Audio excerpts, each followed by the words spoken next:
We call them flat packs. And you'd get the coins out, and they'd be in these flat envelopes like this.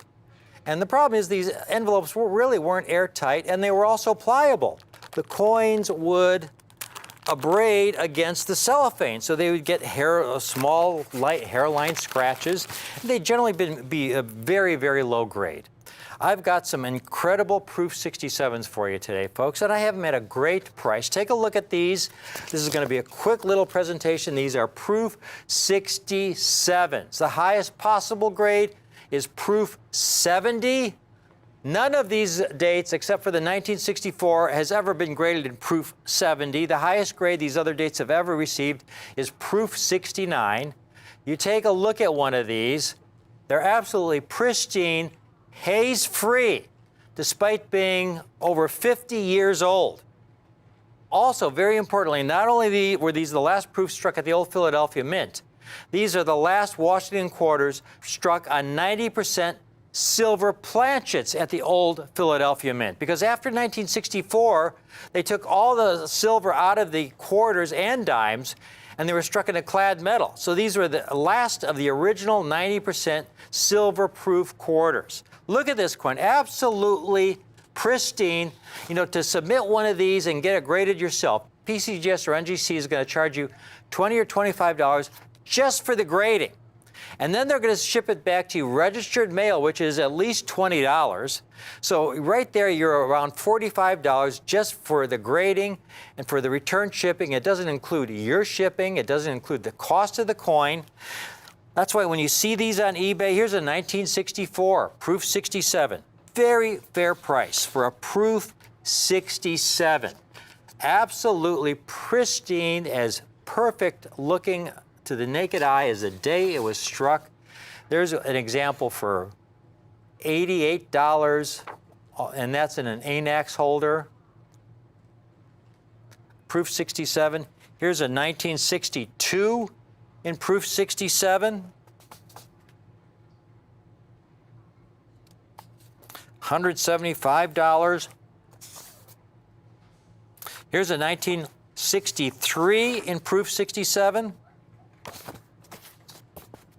$80. Here's the special I have for you folks today.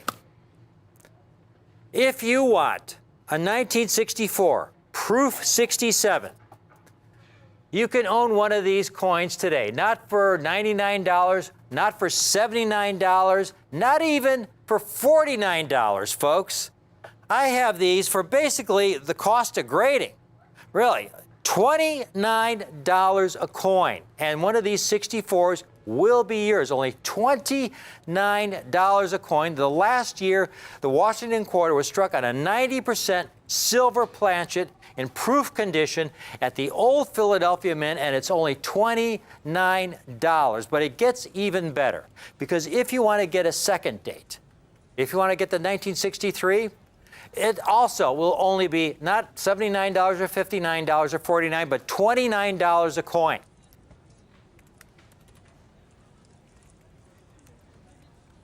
$29 a coin. Now, if you want to get a third date, as we go earlier and earlier in this series, they get tougher and tougher to get in Proof 67, folks.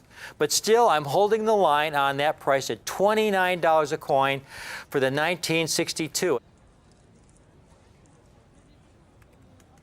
And finally, if you want a 1961, same price, $29. That means you can own all four coins, folks, for $116.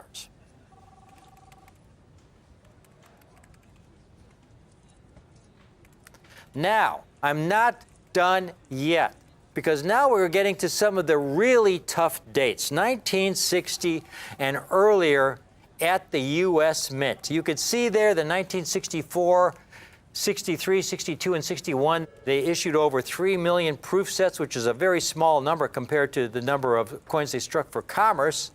And you could see how many have been graded in Proof 67. And now we get to the 1960, and the mintage drops tremendously. Only 1.7 million sets were issued, folks. A much scarcer coin in high-grade condition. But if you also want to get a 60, I'm adding that on. Take a look at this 1960. You can own all 5 coins, the 1960, 61, 62, 63, and 64, all 5 coins for $145. That means the 60 is also only $29.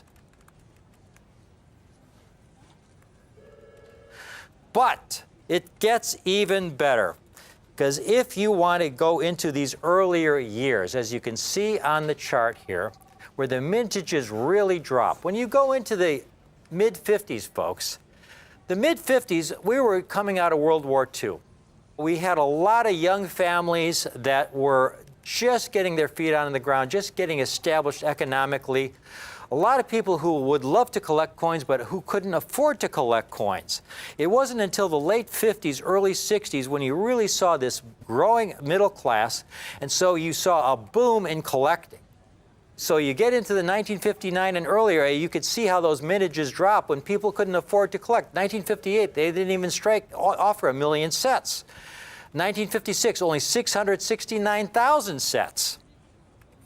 But what I'm doing for you today, if you want the entire set from 1956 to 1964, you can own all 9 of those coins for only $249. All 9 of those coins, the 1956 to the 1964, $249. $249 is $27.67 a coin. $27.67 a coin for these rare dates. And finally, I've got one last coin for you. One last coin. You look on the population chart there, they've only issued 378,000 sets in 1955. 378,000 sets. A rare coin. Here's a 1955 Proof 67 on eBay. Here's one for $99. There you can see $99, a dealer with 100% positive feedback. Folks, you can own the entire 10-coin set that includes the 1955 for $275. That's $27.50 a coin. If you want to get a numismatic value where you're getting some beautiful, eye-appealing, really scarce, and some even rare coins for a price that is just a home run for the collector of today, this is your opportunity. The last of the Proof Silver Washington quarters, 90% silver Washington quarters, struck at the Old Philadelphia Mint in extraordinary Proof 67 condition, and the entire 10-coin set for only $275. That's $27.50 a coin. This is a great opportunity. This is my specialty. Okay, I go through the hundreds of thousands of proof coins to select only the finest examples, submit them for grading. We cut out all the middlemen to pass the savings on to you. It's a thrill to be able to offer this kind of eye appeal, this kind of quality, this kind of incredible value with tremendous long-term potential to our viewers here on Rick's U.S. Coin Show. Thank you for watching, but please stay tuned because I've got a great little presentation coming right up.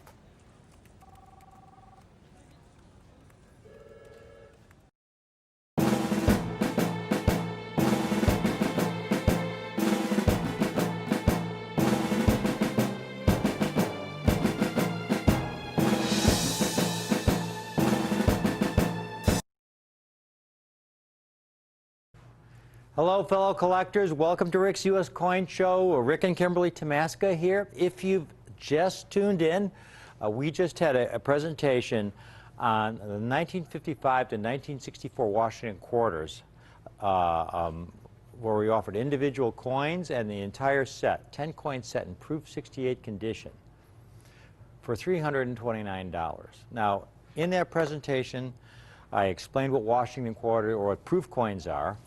And this series is such an important series. It's going to be one of the central series to the next proof book I'm working on. This next proof book is going to pick up where my first proof book left off. It's going to cover not just the 1950 to 1970 coinage, but it's going to go all the way through the Eisenhower dollars. It's going to go back into the Walking Liberty half series, the Morgan dollar series in proof. It's going to include, we're going to go back to the Civil War era when we're talking about proof coins, particularly we're going to focus on the silver proof coins from the U.S. Mint. And this exciting, to be able to offer this kind of Washington quarter set for that kind of price, folks. Again, I had to emphasize the only way we're able to do this is through our hard work. Kimberly, Caitlin, and I, when we occasionally are offered some nice collections of original proof sets, we have to go through thousands and thousands to find, a single coin that might grade proof 68 to complete these sets. And there are so many sets that have already been picked through.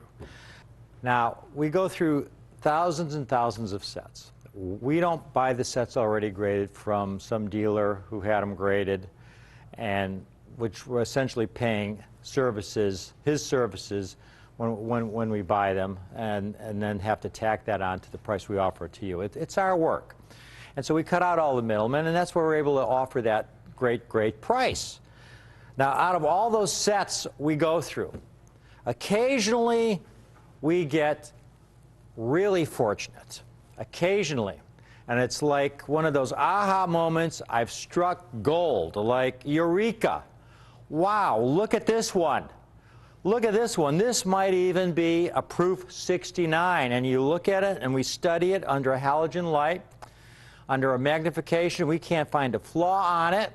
And you get enough of those coins where we submit them to NGC, and, well, a lot of times they don't grade proof 69, they'll grade proof 68. Because maybe they'll see a little tiny flaw under magnification that we missed, and it could be the tiniest little imperfection that you can't even see with the naked eye. But we do get enough of them where eventually we're able to offer a complete set of these in proof 69. And I have a handful out of all of those 1955 to 64 coins that we look through. We have a handful of sets that we can offer that we have in proof 69, which is the highest matching grade you can complete this set in. You cannot complete this set in proof 70. They do not exist. These are the last proof coins struck at the old Philadelphia Mint on silver planchets using that old technology, that old style packaging. And this is the ultimate in terms of the technical proof grade. I only have a very few of these sets. Take a look at this set that we have on display for you, folks. The entire 10-coin set. Now, if you called in earlier and bought a proof 68 set and would like to upgrade it to a proof 69, just call right in. No problem. We will upgrade you. It doesn't cost you anything. No problem at all. I do not have that many. And when you see the populations of these coins, you will understand why I don't have that many. Every coin, proof 69 from 1955 to the last year of the Washington Quarter Series, struck at the old Philadelphia Mint on a 90% silver planchet, the 1964.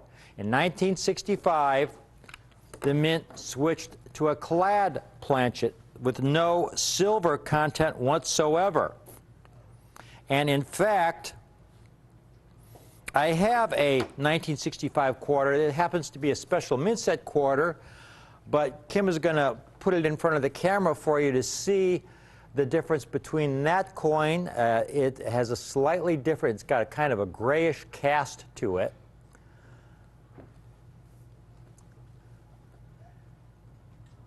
And that's what your clad, non-silver Washington quarter that we're so familiar with today, because from 65 on, all the quarters struck for commercial use have zero silver content.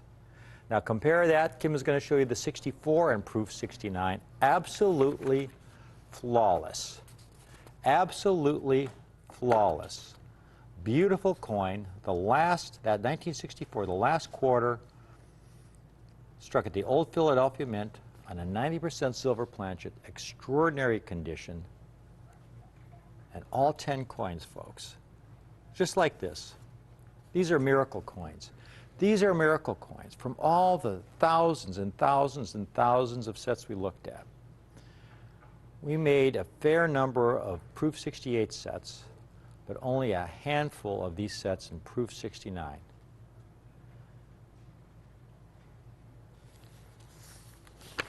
And Kim's got a pop chart showing you how rare these coins are. You could see in Proof 69, in the first year of issue, well, let's start with that at the bottom, Hector. The 64, they had the best quality at the Philadelphia Mint.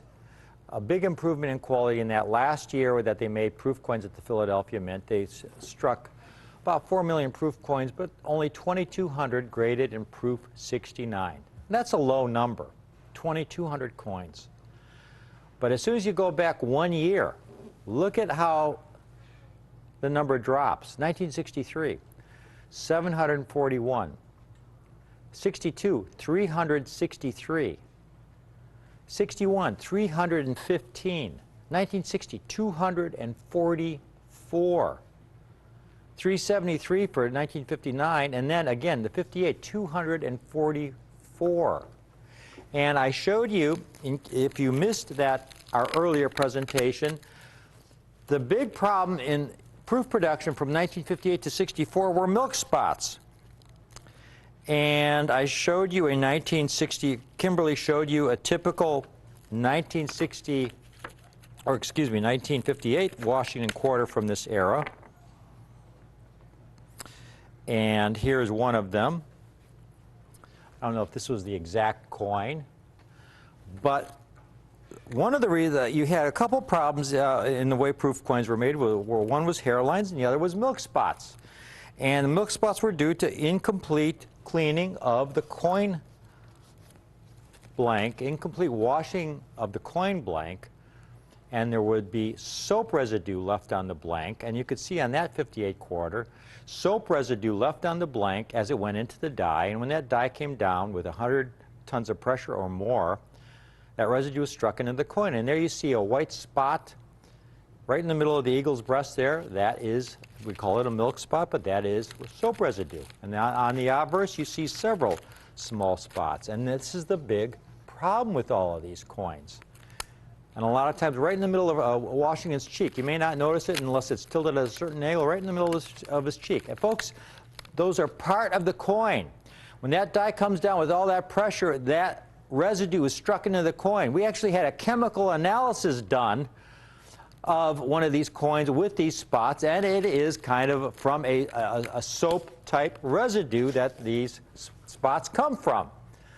So while the original coin is supposed to be 90% silver, these coins actually with this residue technically would be like 89.98% silver, because you have 0.02% that's this other foreign substance. These are Proof 69s. You saw the population numbers. Kim's got a few comparables. Here you got the most common date, the 1964. You got a top-rated seller, but it's a Proof 69. A Proof 69 top-rated seller, over 53,000 happy customers. A top-rated seller on eBay, $200, a very fair price. Rare 1962, 350. So those two coins right there, those two dates, $550. We take the first date of the series, the 55.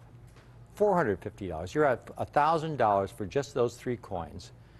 And we're not even talking about the three toughest coins, because again, take one last look at the chart, folks. One last look at the population chart. One last look, and you'll see the 58's about 10 times rarer than the 64 and 69, as is the 1960. And the 59 and 61 are right behind. Those are your key dates, the 58 through the 1961 and include the 1962. Those are your toughest dates in Proof 69 because of the hairline problems and those milk spot problems. And here you're getting the key dates. when you've got other dealers just asking $400, $450 for dates that are tough dates, but not the rarest dates. The 55 is a tough date. 400 coins, that's a tough date. Folks, take a look at this set. Again, we've cut out all the middlemen. This has got to be a short presentation because we do not have very many of these sets. Kim, if you could just give them a couple of hand shots of these, starting with the first date, the 1955, the very first year of the series. Here you have a 1955 that's rare in any condition. They only struck 378,000 coins, only 400 graded in proof 69. Folks, you know, if I were asking $300 a coin, that would be $3,000 for the set. And that would be a very, very reasonable price. You get to under $200 a coin, say $19.95, you're under $200 a coin for $19.95. How would you like the entire set? Again, call in now. I have a limited number of these sets.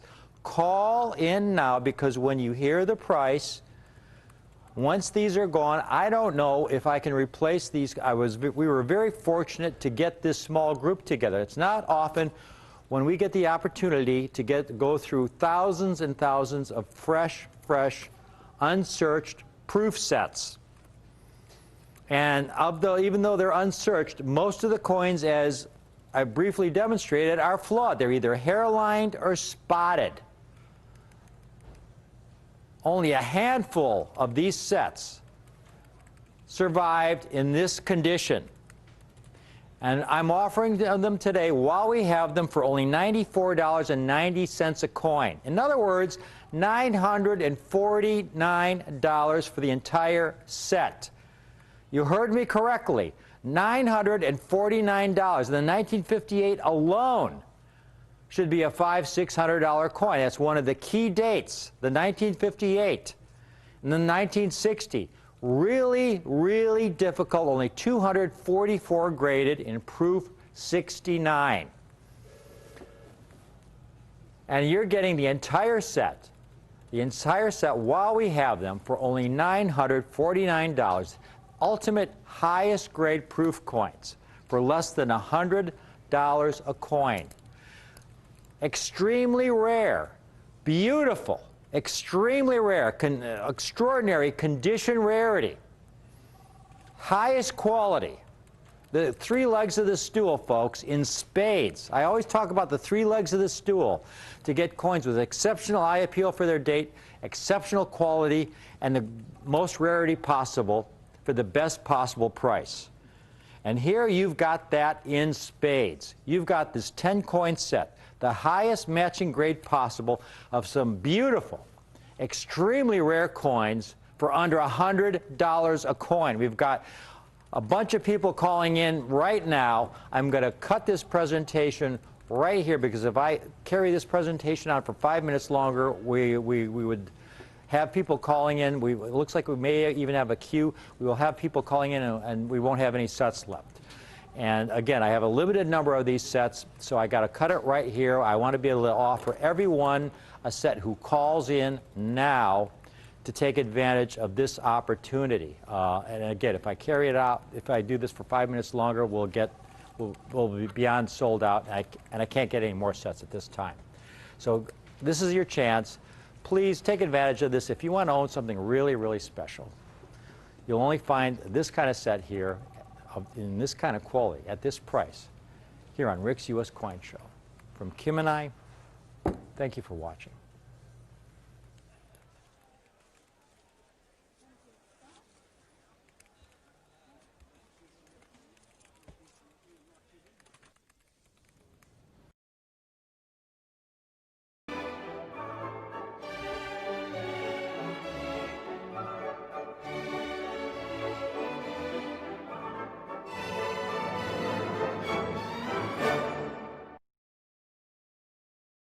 Rare Collectibles TV. It's time for Morgan Dollars. Everybody loves the Morgan Dollar. When I first started collecting coins when I was 7 years old, one of the coins I always wanted to get was a Morgan Dollar.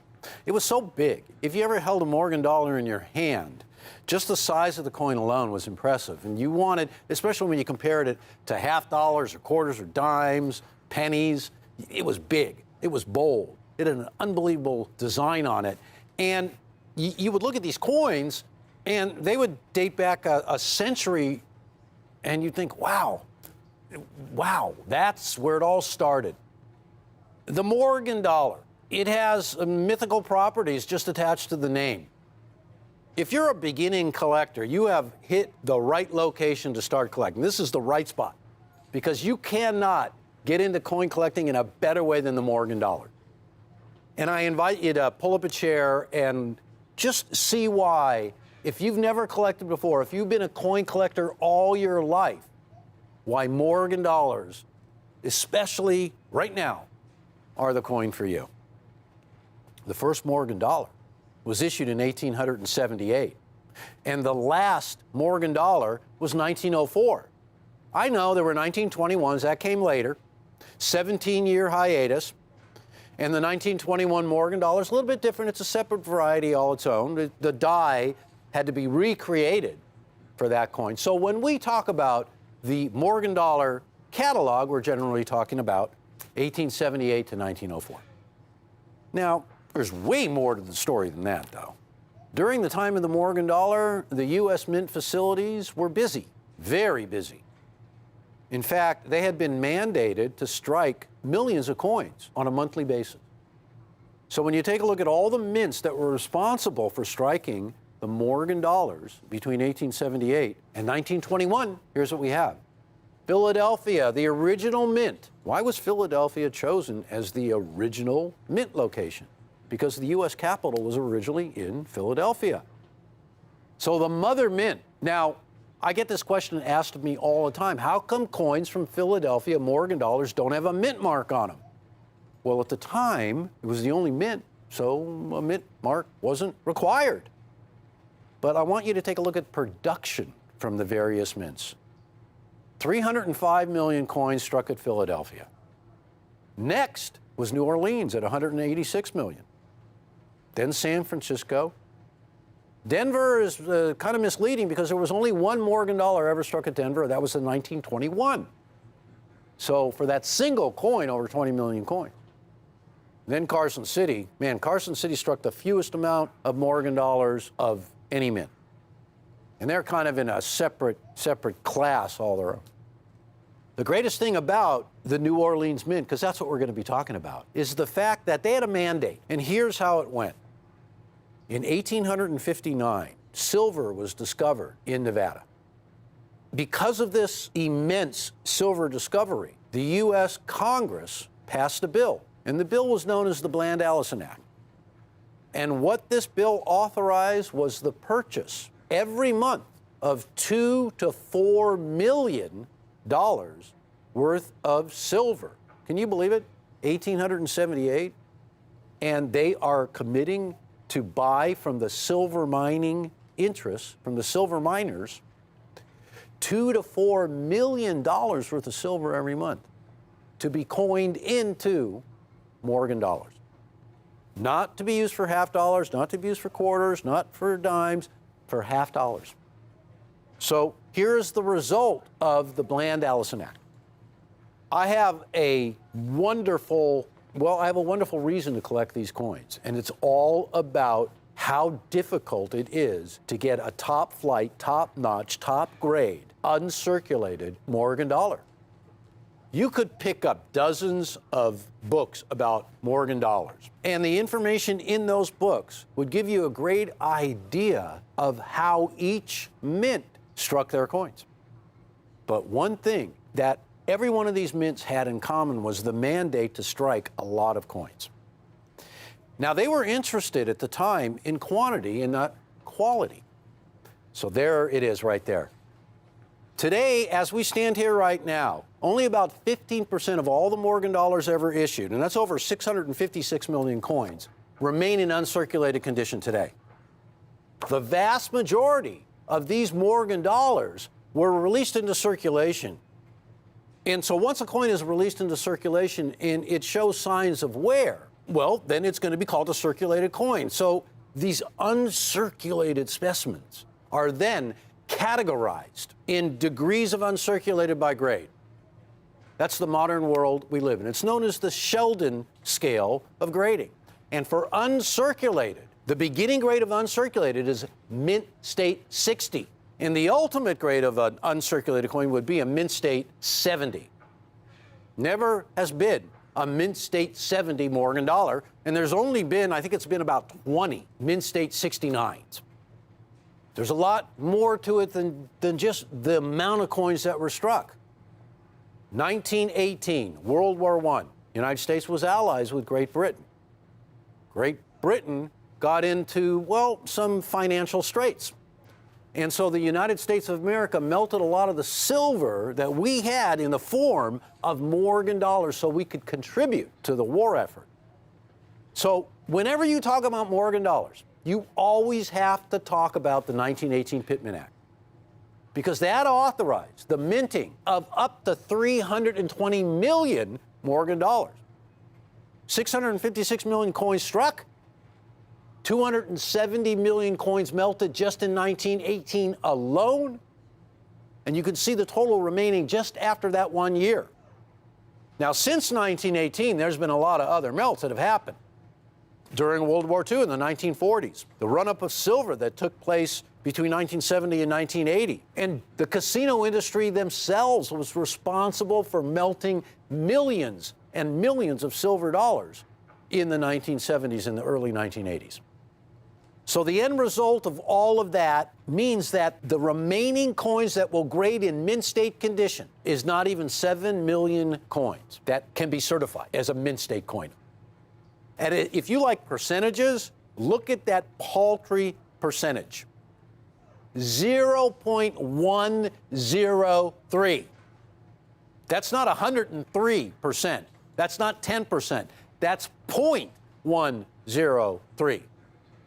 So there it is. The rarity of Morgan silver dollars is all because of history, all because of what happened 100 years ago.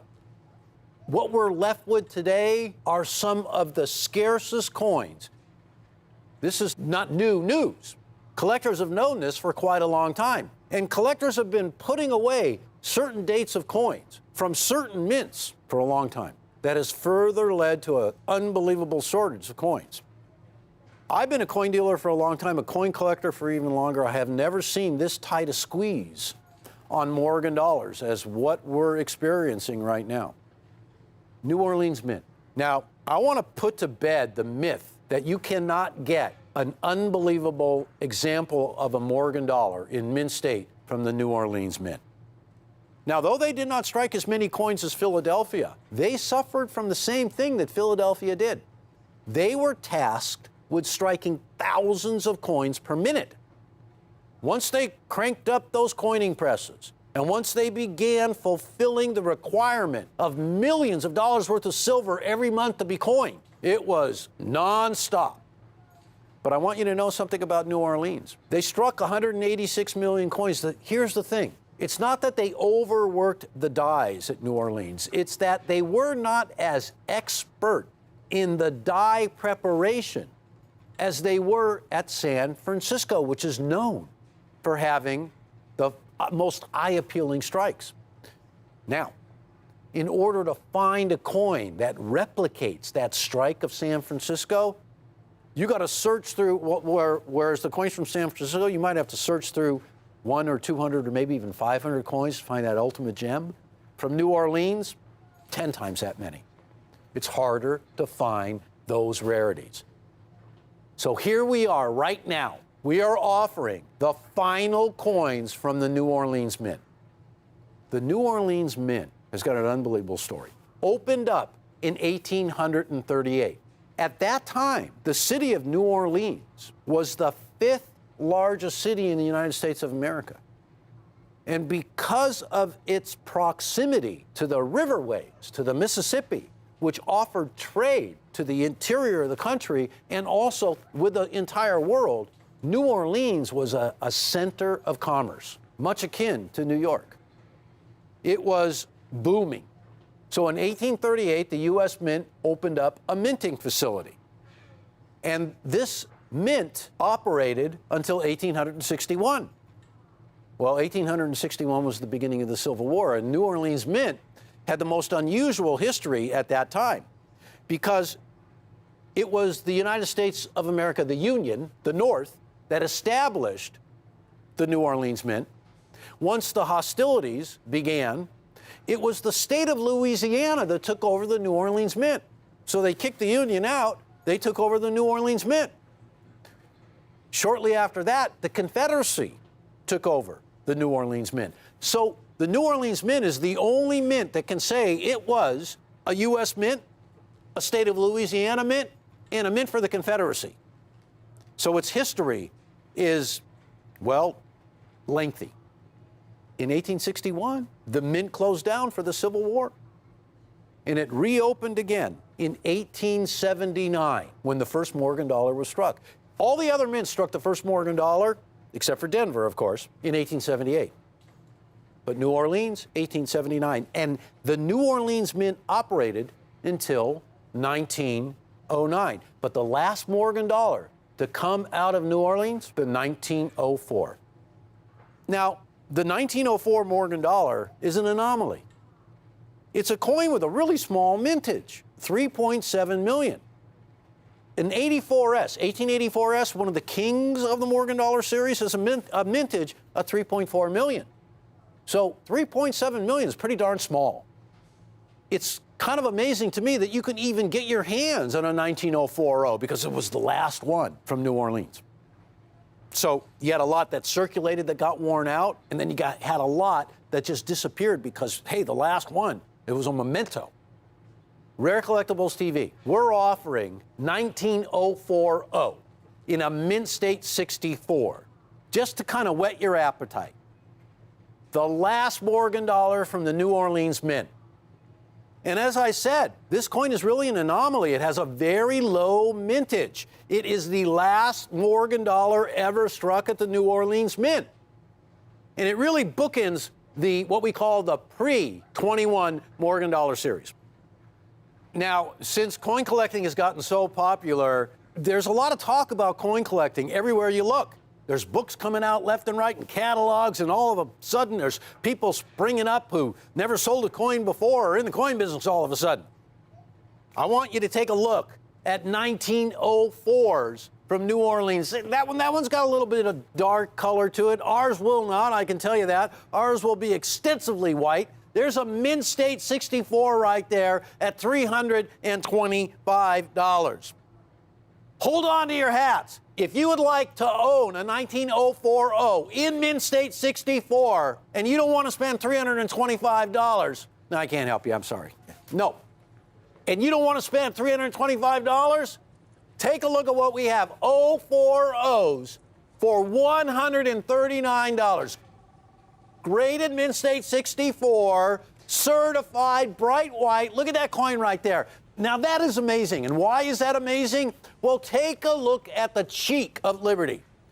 Now, if you want to get an instant lesson in how to grade Morgan dollars or how to make sure you get a really nice uncirculated Morgan dollar, you take a look at the cheek. Because if you see a cheek that's all scuffed up, all scratched up, you don't want that coin. So what we look for are clean cheeks, as clean as you can get. Now, every Morgan dollar, even the highest graded one known to man, is going to have a tick or two on its cheek. But when you hand-pick examples, we're able to bring a coin like that that'll put any 040 to shame, not for $325, but for $139. And I hope I have your attention now, because we mean business here.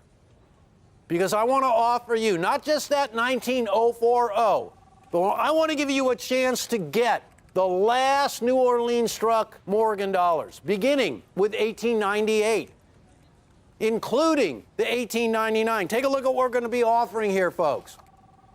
1898-0. Look at the mintage, 4.4 million. 1899-0. 1899-0 is a tough date. You can take a look at that column in red, and you can see 1898-0, 1.6% have been certified in 6.4. The 1899-0, 0.4%. 1900 with a mintage of 12.5 million, 0.3% have been certified. None of these are high percentages. The 19010, again, 1/3%. The 19020, now tell me, when do you ever see these dates? Never. You always see the extremely common coins, 1885, 1884, and 1883. And the 19040. The 19040 has the lowest mintage of any one of those coins there. 3.4% have been certified. Not 34%, 3.4%. So that's kind of an anomaly there as well. I mean, these coins are a lot scarcer than their price will ever indicate. Now, ladies and gentlemen, if you've been watching our show, you will note that this presentation is a little different. This presentation at one time had all 7 of the last New Orleans coins. It also included the 19030. But here's the thing, the 19030 is one of the key date Morgan dollars in the series. Its mintage is so low, it's only 330,000, we just can hardly get any more. So we can no longer include it in this set. So we brought it to a 6-coin set, and here's the thing. We have a really small amount of 19030s in Mint State 64.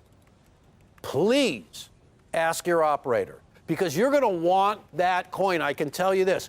The 19030 is one of the rarest Morgan dollars ever issued, but nobody knows it. It's really like one of the undiscovered coins. There's so many expensive Morgan dollars with a mintage higher, way higher than that coin.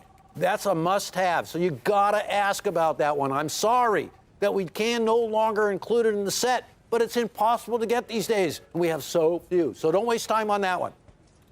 But take a look at all the fantastic coins we do have in this set. Now, you know, collectors, when we set our mind to bring in a fantastic set of Morgan dollars that are pertinent, that mean something, that tie into history, that's not just random, not a hodgepodge, that we also are very, very concerned with price. Price always comes into play. And I want you to know, we have the greatest prices, but we never sacrifice quality. So we're offering a complete collection of 6, 1898, 1899, 1900, 1901, 1902, and 1904 in Mint State 64. So get out your calculator. I got mine here. First coin we're offering is the 18980. And I want you to take a look at where other people are pricing the coin. That one right there is at $312. The 1899, tough date. Here's a Mint State 64 at $440.63. We're offering the complete collection of 6. I got to tell you the price, because I've already got the 2 coins. It's way more than we're selling this whole deal for. $795. These are certified Mint State 64s. These are near gem Morgan dollars. These are the undiscovered treasures. Now here's a 1900. That one is almost $480. I can get you one of those in the collection for $795. Now here's a 19010. You never see these dates from New Orleans. Never. $299. By the time I get done with this, folks, we're going to get up to $2,325 in Mint State 64. $795. And you know, when I stop to think about it, to be able to bring this to our show at so much less and duplicate the grade, I don't think you can beat it. So right there, look at that, amazing, $470 for the 020. And look at that, folks, the 1904, which I just showed you, is at $325. Rare Collectibles TV sells that 6-coin collection, the one you're looking at right now, for $795. But there is something else here. Are you ready for this? Because we're going to step up. 1 grade, Mint State 65. So for those of you who not only want them in Mint State 64, but you're saying, I wonder if I could step up 1 grade to that gem category, where would you guys be at? Now let's take a look at how the story shakes out for 1 grade up, Mint State 65. So we're going to explore the percentages. So the mintages, they're not going to change. But I want you to take a look at the percentages on how these coins from New Orleans grade in this ultimate, what I call the ultimate high grade, because you are getting into the category, you are at the category of gem. And so when you look at that 19020, when you look at that 18990, those incredibly difficult coins to get, the 010, look at what we're doing here, ladies and gentlemen. We are offering this collection in Mint State 65, and the same is going to hold true as the Mint State 64 version. Please ask your sales associate about the extremely limited number of 030s, one of the key date Morgan dollars, that we can offer you, kind of, on the sly a little bit, secret kind of. You got to ask because we have so few of them. But let's get a kind of a gauge for where we're going to be at, and the world is at, on these coins in 6.5. Here's the 18980. The 18980, with the lowest mintage of the whole group right there, is one of the most reasonably priced coins. So collectors realize this. These coins are getting scooped up in a big way, because they're too cheap. Here's a 1900 in Mint State 65, $345. That was the auction price right there. I can beat that price, but that is a phenomenal price, and we can beat it. The 19010 in 6.5, $356. Again, I can beat it. The 19020, one of the most in-demand Morgan dollars today, $1,265. And the 19040, almost $418. So when you add up all those numbers, we're over $2,700 out there in auction land. We're at $1,695 for this collection. $1,695. And, ladies and gentlemen, most of the time when you see such a drastic reduction in price, where we are shaving off $1,000 off a national price, most of the time what will happen is the quality will suffer. The grading service will be unknown. Not here. This is top flight all the way. This is what you want to have. These coins are as fresh as the day they were struck. They're impossible to sort today. It's so hard. So $1,695. And you are welcome to split the payments into 2 equal payments of $847.50. The last of the New Orleans coins. Now, I started to tell this story about how this was once a 7-coin collection. We can no longer do that. But we can still offer you a really small amount. We have a small amount of 19030s that you can purchase in addition to this. We just simply cannot get enough coins any longer, so that if we continue to offer that set, we would have to go into extreme back order. We'd never be able to find the coins. You wouldn't like us anymore. So we're not going to do that. But we have literally a few coins to offer you. Please give us a call, because what you're going to get are the most phenomenal last of an era, the last New Orleans Morgans, coins that rarely grade this high. I'm here to bust the myth about the New Orleans Mint not striking nice Morgan dollars. Not true. You just got to look. You got to search. Got to look a little bit harder. Now, of all the mints, San Francisco Mint was the easiest mint, or is the easiest mint, to source Morgan dollars in 6.4 and 6.5. Why? Well, the Mint got brand new equipment right when the Morgan dollar was coming out, and they were able to strike nice coins. So you got to really search hard at the New Orleans Mint to find coins that'll look like those S mints, and that's our criteria. That's how we do it. I want a coin that pops like an S mint. I want a coin that jumps off the surface, the design. That's what we're looking for. And then I want rarity. The reason why I get worked up and amped up over Morgan dollars is because once you start collecting Morgan dollars, and you've been at it for a few decades, one of the things you realize is that there are certain date coins that you have the devil of a time finding. And you really start to see it when you want to get more than one. You know, a lot of times a collector will be out there, they'll come across eBay or some other auction site and, oh, I've been looking for this coin forever, I'm going to buy it. But when you are constantly on the air, when you're trying to furnish thousands of collectors with the highest quality Morgans, wow, these coins, so hard to do. It's so hard to continue continuity in these dates. Some of it's luck that because of our exposure, the coins that we are offered, the collections, just put us in a position to bring to you coins that nobody else can get at the prices that we do.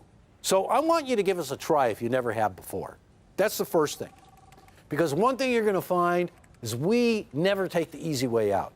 Never. So these aren't random dates. This is solid. 1898, 1899, 1900, 01, 02, and the 04. And if you ask, you could be in line, or I shouldn't even say that, you can get a 19030 if you act quickly. So let's go over everything. In Mint State 64, we are offering these final last 6 pieces of the New Orleans Morgan dollars. We're also offering the final Morgan dollar, the 19040, in a Mint State 64 for $139. You can bring this to a 6-coin collection that includes that 19040 and all the other coins that I mentioned. However, you are going to have to ask about the 030. Now, here's the other thing, guys. When we took the 030 out of this collection, we also adjusted the price accordingly. And I want you to know you're going to get a great deal on that coin as well. But I want to concentrate on the fabulous bag-free cheeks. The bag marks are hardly noticeable on these coins. If you're a Morgan dollar collector, that is everything. The lack of contact marks on these coins is really something to write home about. So from 1898 to 1904, except the 19030, we are offering this collection in Mint State 64 for $795.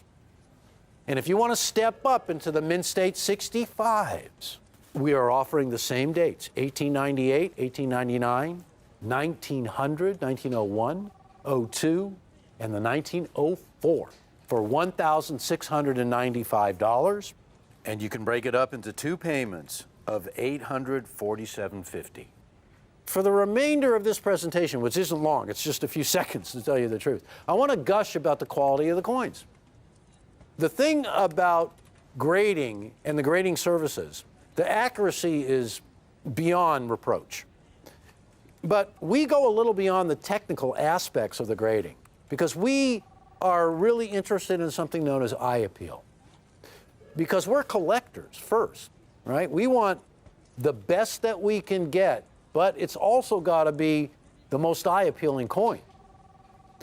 And the stars have aligned right here in such a way that we had access to these Morgan dollars that are hands down some of the finest you're ever going to see and some of the most obscure dates you're ever going to get a chance to own.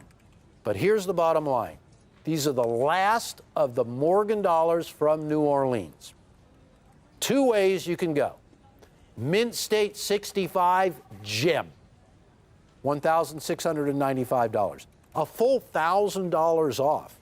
$1,000 less than the market out there. That's big. And huge amount of difference between our 6.4s and everybody else. We're at $795 for those dates that I mentioned in Mint State 64. Not circulated coins, Mint State 64. And why am I screaming? Well, because we are saving you a lot of money. I found a discount house that was selling this collection for $910 in Mint State 64. $910. That is an inside price. We're $795. Now, for those of you who collect with us, you know you can expect everything in a collection of coins. Well, this one delivers even more than that. So I want to thank you so much for watching, and I invite you to stay tuned for more great stuff. See you soon.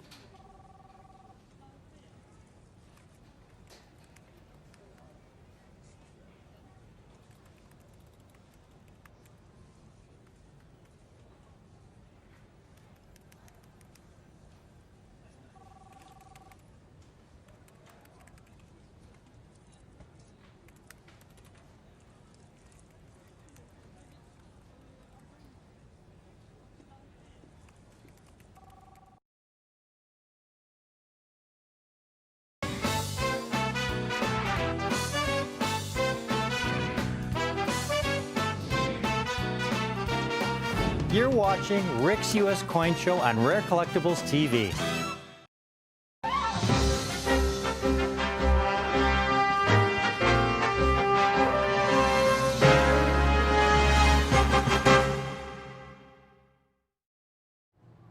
Welcome to Rick's U.S. Coin Show. If you are watching for the first time, I'd say you have impeccable, perfect timing. I have a gold coin for you today, a rare gold coin struck in 1908, folks, 1908. And it's the largest gold coin ever struck for commerce by the U.S. Mint. It's the 1908 No Motto St. Gaudens Double Eagle. Now, the U.S. Mint has struck gold coins in denominations from $1 up to what they call the $20 gold double eagle. Here's a little chart showing you all the various denominations struck over the history of the United States Mint. They've been striking a gold coin since the late 1700s. On the far left, you see the $1 gold piece. Next to it is a $2.50 gold piece. Then you have a $3 gold piece. Then there's a $4 gold piece called the Stella. That was only struck for a few years. Then you have a $5 gold piece, which was about a quarter ounce of gold, also referred to as the half eagle. And then the coin after that is a $10 gold piece with about a half ounce of gold. And that was called the eagle because up until 1850, that was the largest gold coin struck for commerce by the U.S. Mint. And then in 1848, gold was discovered in California. And all of a sudden, our country had an abundance of gold. And we were able to strike an even larger gold coin, which was of tremendous benefit to the banking system because it was a great aid expediting large transactions. So they were able to strike a coin that was twice the size of the eagle. They called it the double eagle, with essentially a full ounce of gold. And that's what I have for you today, the 1908 St. Gaudens No Motto Double Eagle, folks. This treasure, this crown jewel, this most precious piece of American history. Again, the coin was struck in 1908. This one, though, in particular, this particular date, in the extraordinary condition I have them in, MS-64, which means they're uncirculated mint state 64, nearly mark-free. Well, if you never buy another United States rare coin ever again, this gold double eagle I have today is the one coin I would most passionately implore you to own. Take this opportunity to acquire one of these while I have them, folks. I have a limited quantity in this MS-64 condition. That's an extraordinary grade for a gold double eagle. They are rare and most desirable. First of all, before I go any further, you have to understand that a coin this old, these largest gold coins, these gold double eagles, folks, they're a little bit smaller in diameter than a Morgan dollar, but they're about 25% heavier. And these coins, again, they were struck for commerce. So once they were struck, they were ejected from the coin press into a bin. One coin would land on top of another. From there, they'd go through coin counting machines, and they'd be dumped into bags to be shipped to banks around the country. And these heavy, heavy gold coins struck in gold, a very soft metal, would acquire bag marks along the way. And you can see from looking at this example, this is a typical double eagle. And you can see the deep cuts and gouges simply from abrading and colliding with other coins. Here's another example. These coins are not even gradable. I mean, they could be uncirculated, but because of this serious damage from abrading and colliding with other coins, because of the serious damage, you see the deep cut on the rim there at about 8 o'clock. If you sent it to a grading service to grade it, they wouldn't even grade it. They would say it was impaired or damaged. Now I'd like you to take a look at one of these 1908s that we have today. This is Mint State 64, folks. Now, Coins are graded on a 70-point scale from 1 to 70. The lower the number, the heavier the wear of the coin. Anything 60 and above is a coin that's never been in circulation. It's uncirculated. 70 is the highest possible grade. That represents perfection. There are no coins struck since the mid-1950s and earlier that have ever graded in 70, folks. They don't exist. St. Gordon's Double Eagle in this condition, Mint State 64, means it's a coin that's uncirculated with very, very few minor bag marks. It's an extraordinary grade for a coin, a Double Eagle, from this early vintage. If you go to the Smithsonian, folks, and look at their coin collection, the Smithsonian has the finest collection of United States coins in the world, including the finest collection of United States gold coins. In fact, the single most valuable gold coin is the first gold Double Eagle ever struck. It was dated 1849. They only struck 2 examples in that year. This 1849 in the Smithsonian is valued in, perhaps the hundreds of millions of dollars. It's priceless. But it's worth noting that even though they only struck 2 examples, when you look at the obverse of this 1849 Double Eagle, you'll see deep marks in the obverse field below Liberty's chin. My guess is this was the first example struck, and it fell into the bin. The obverse was facing up at the bottom of the bin. And then the second coin that was struck, as it was ejected down into the bin, the rim of that coin with the reeded edge, the rim landed on top at 8 o'clock on that first coin. And that's those reading marks you see right there. And that's so very, very instructive. Because even though only 2 were struck, here you had these coins with these prominent bag marks. This is why I am so excited about these 1908 Nomados. You look at one of these, folks, and it's hard to find the slightest little tick or abrasion on any of these coins. They are extraordinary. The 1908 Nomado St. Gordon's Double Eagle is the crown jewel of what we refer to as the Renaissance era. The Renaissance era was initiated by then-President Theodore Roosevelt in 1907. The most beautiful coins ever struck by the U.S. Mint. Many of them came from this era, which was from 1907 to 1921, when the Mint released, again, among the really most beautiful classic coins in every denomination, from the Lincoln cent to the Buffalo nickel, the Mercury dime, the Standing Liberty quarter, the Walking Liberty half dollar, the Peace dollar, all were first struck during the Renaissance era. And the St. Gordon's Double Eagle is the crown jewel. Now, the story of the Renaissance era and the St. Gordon's Double Eagle begins with then-President Theodore Roosevelt. Now, Theodore Roosevelt ranks among my favorite presidents. He was a president who really fought for what he believed in. He was not a cynical man.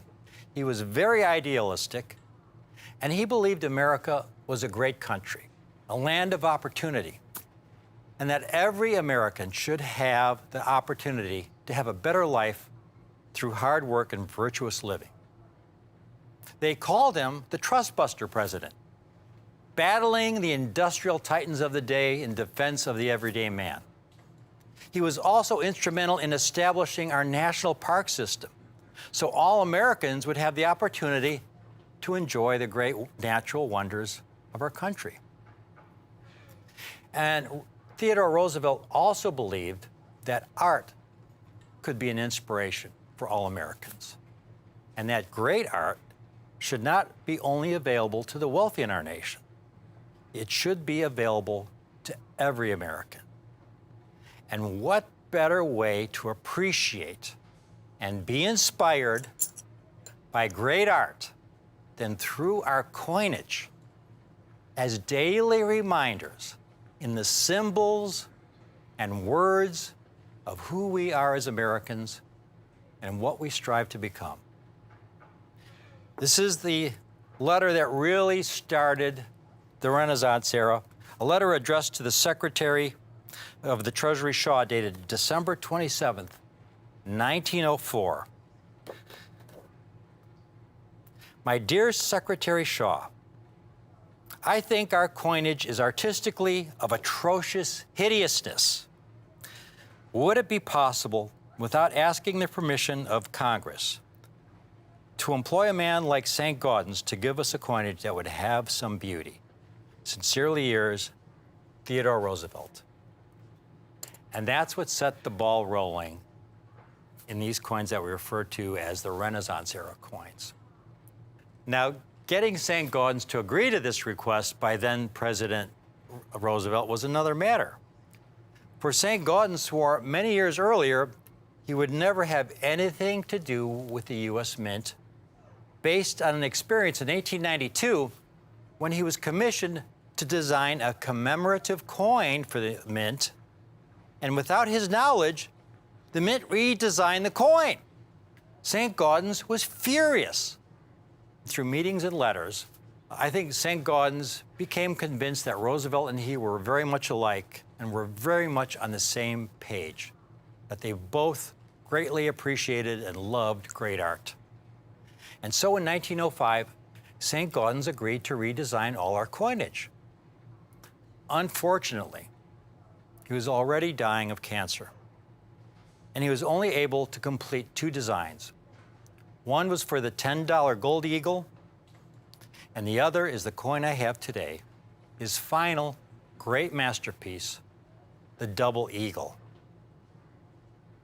Now, the inspiration for St. Gaudens' double eagle was a statue referred to as the Winged Victory of Samothrace,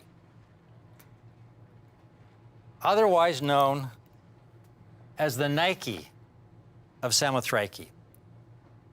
This statue was discovered, we have this replica here, it was discovered on the island of Samothrace in 1863. And it's the centerpiece at the Louvre. As you enter the Louvre, front and center at the top of a grand staircase rests the Nike, fully 18 feet in height, with the base representing the prow of the ship. The Nike herself is about 8 feet high, about double the height of our replica, folks. Now, I quote from a publication describing the significance of this statue. Despite its significant damage and incompleteness, the Victory is held to be one of the great surviving masterpieces of sculpture from the Hellenistic period and from the entire Greco-Roman era. The statue shows a mastery of form and movement which has impressed critics and artists since its discovery. It is considered one of the Louvre's greatest treasures. The art historian H.W. Jansen has pointed out that unlike earlier Greek or Near Eastern sculptures, Nike creates a deliberate relationship to the imaginary space around the goddess. The wind that has carried her and which she is fighting off, straining to keep steady. The original mounting had her standing on a ship's prow, just having landed, is the invisible complement of the figure, and the viewer is made to imagine it. At the same time, this expanded space heightens the symbolic force of the work. The wind and the sea are suggested as metaphors of struggle, destiny, and divine help or grace. Unquote.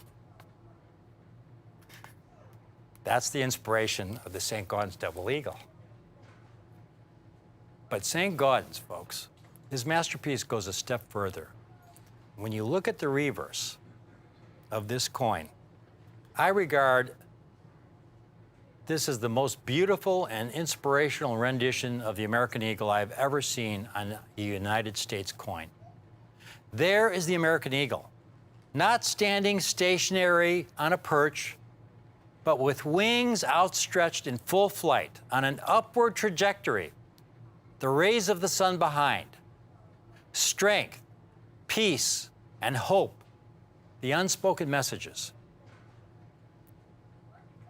These St. Gaudens double eagles are among the most treasured rare coins in all of U.S. numismatics the world over, folks. And most importantly, these 1908 St. Gaudens double eagles are of the rare no motto variety. This variety is the first St. Gaudens design offered for commerce to the public. It was struck for less than 2 years. In 1907, that was the first year of issue, and partway through 1908. Now, what exactly is the no motto variety? Now, traditionally, since the 1860s, In God We Trust was struck on every United States coin. But with this new 1907 double eagle, Roosevelt was not comfortable with In God We Trust being on this double eagle gold coin. So there was no In God We Trust.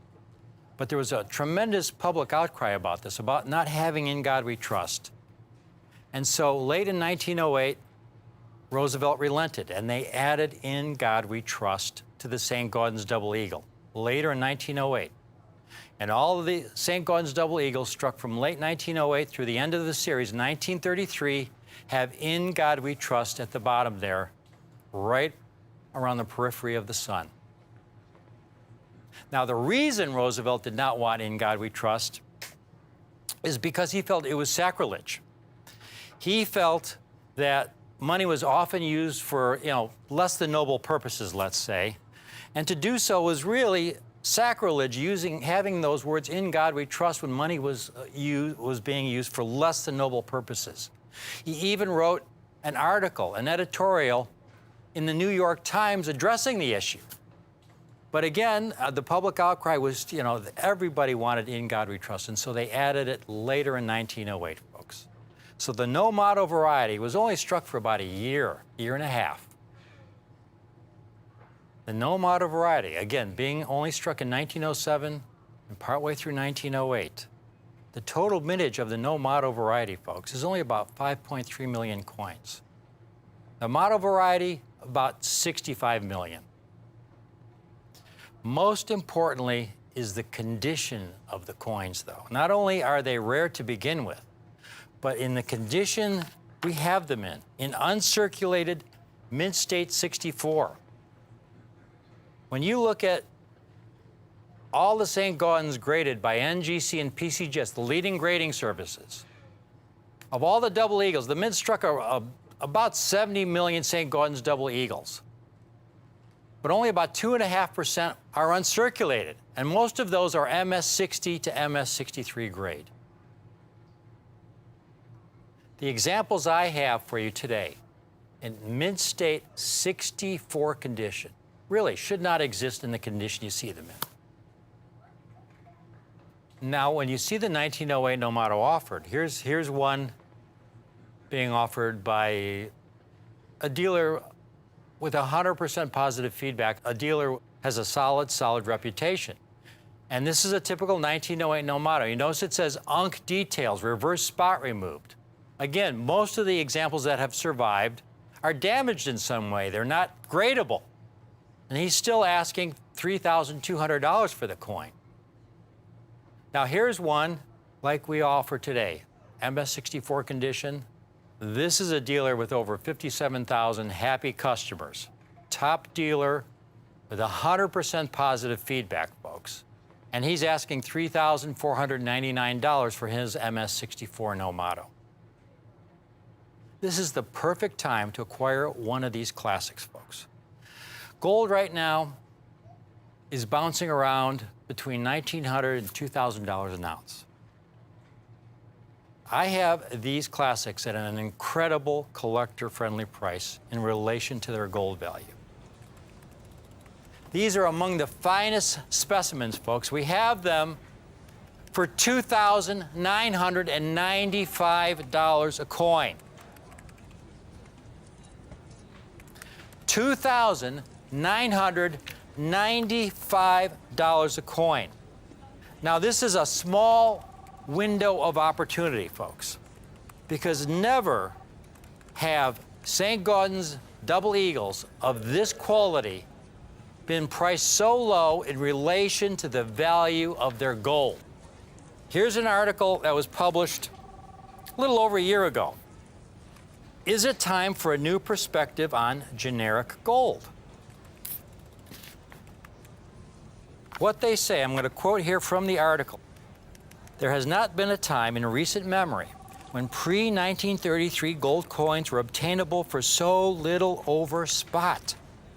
And we have these examples. It's a limited time offer. An MS-64 condition for only $2,995 a coin.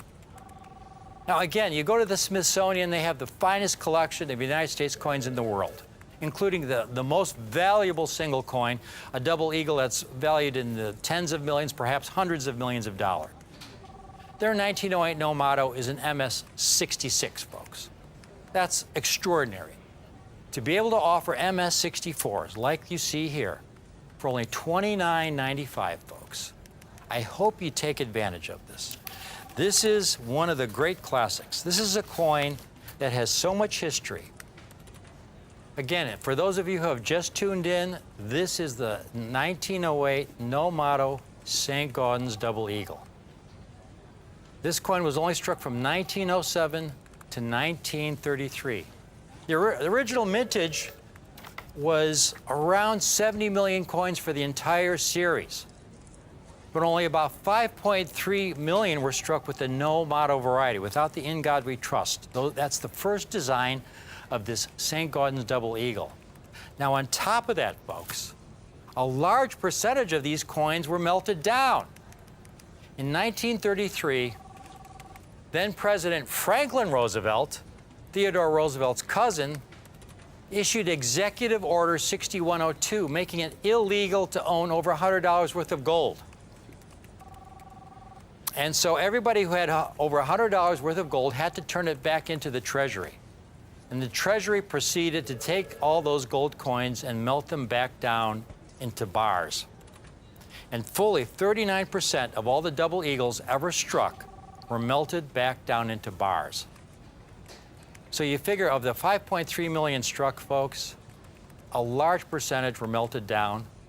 And of the examples that have survived, most are heavily circulated, most are damaged. They're extremely rare in this extraordinary MS-64 condition. And again, for historically low premiums. When gold is $1,900 to $2,000 an ounce, and we're able to offer this exceptional MS-64 specimen for only $29.95. It's a limited time offer. We have a two-payment option. Just put half down today of $1,497.50, and we'll lock you into one of these 1908s at this price. So even if gold goes up $100 an ounce, you'll be locked into the $29.95 price. And we'll put one of these aside. We have a little over 200 examples right now. And pay the balance in 30 days of $1,497.50. This is a coin you really want to hold on to. Again, if there's one coin, if you've never bought a United States rare coin before, this is the one coin I would implore you to acquire. Acquire a couple. If you have kids, get one for each of your kids. Put it away for the long term. Keep it in your family. This is a coin that will be so very, very good to you. It's the all-time classic in the United States coinage. Those single coin that if you ask dealers across the country, coin dealers, they'll tell you what's the one coin that stands out above all the others in all our numismatic history dating back to 1794.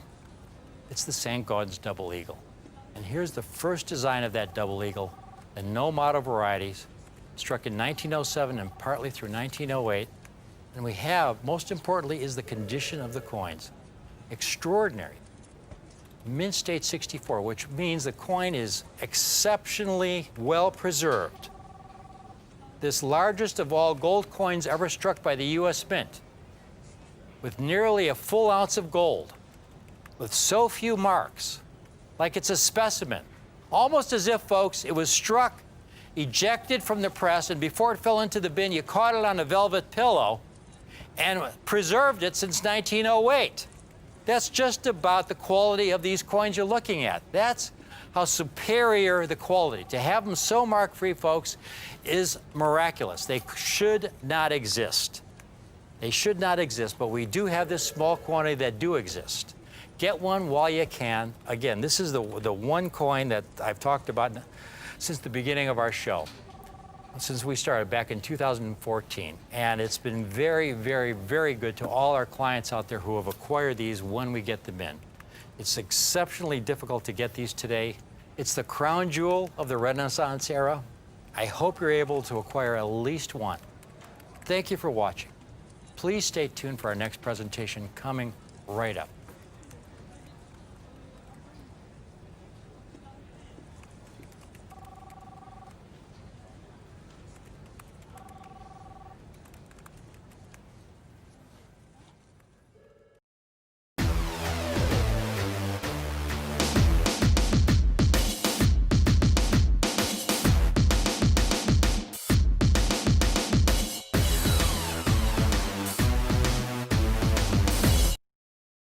Hello, everybody. Welcome to Rare Collectibles TV. I'm James Gerstel. The reason why I'm so excited is because we have the final coin in the American Silver Eagle series, the American Silver Eagle dollar. You know the coin, one of the most beautiful coins ever, first struck in 1986, part of the Ronald Reagan legacy when he was president. But here it is. We have come to the very end of the program. This proof Silver Eagle, struck at San Francisco, is the very last issue with that classic John Mercanti heraldic eagle reverse that first appeared on this silver dollar in 1986. Can you believe it? 2021 will no longer have John Mercanti's unbelievable heraldic eagle reverse. It's being retired. This proof Silver Eagle is the very last coin. So I hope you watch our show, because here on Rare Collectibles TV, we're not just going to give you the very last one and leave you adrift. We will help you build the entire collection either in one fell swoop or a little bit at a time. That's what we do. We are here for the collector. Now, here is the ultimate. Guys, we're right in the middle. We're right in the thick of the very last issue. Right now, it's happening. I want to tell you that this coin went on sale at the U.S. Mint literally moments ago. This is a pre-sale. There's so much to this coin. Number one, notice that it's the first day of issue. When it comes to certified coins, if you want the ultimate, you want that label right there. First of all, it is the last American Silver Eagle dollar to bear the Mercanti reverse, and this one is struck at San Francisco. And unlike the 2020 W, it has a cap on the mintage of 200,000. It's first day of issue. Now, you ask any collector, the ultimate designation on a label, it's not early release, it is first day of issue. So this coin, having just been released, folks, this is a pre-sale, and I want to show you what you are getting. First day of issue, a perfect Proof 70 Ultra Cameo, struck at the San Francisco Mint. There is no higher designation than first day of issue. Now, I love early release, but you can't beat first day of issue. The Proof Silver Eagle, it's the collector's version of the mint state coin we all know and love so well. It's a lot harder to get. One of the reasons why it's harder to get is because they just don't make anywhere near as many as they do of the mint state coin. Since 1986, the United States of America has struck this American Silver Eagle dollar in a business strike to the tune of nearly 540 million coins. The proofs, on the other hand, which have been struck since 1986, have been issued in far, far smaller quantities. In fact, the whole entire program, there were only 24 million coins. Now, they did skip 2009 because of a silver shortage that year. Not only are the proof American Silver Eagles produced in minuscule quantities compared to the regular issues, it goes through a completely different striking process. For the business strikes, the coins are fed into a high-speed press, and thousands, literally, are struck at a time. But when you look at the striking process for these proof coins, it's a completely different method of striking. Number one, a die engraver selects the finest examples of these dies. Those dies are taken and they're brought to a special room where they are polished and engraved to produce the ultimate example of this silver dollar. Because this silver dollar will be struck a minimum of 2 times under very heavy and high pressure. Unlike the business strikes, the rims are higher and the detail of this coin just jumps off the surface.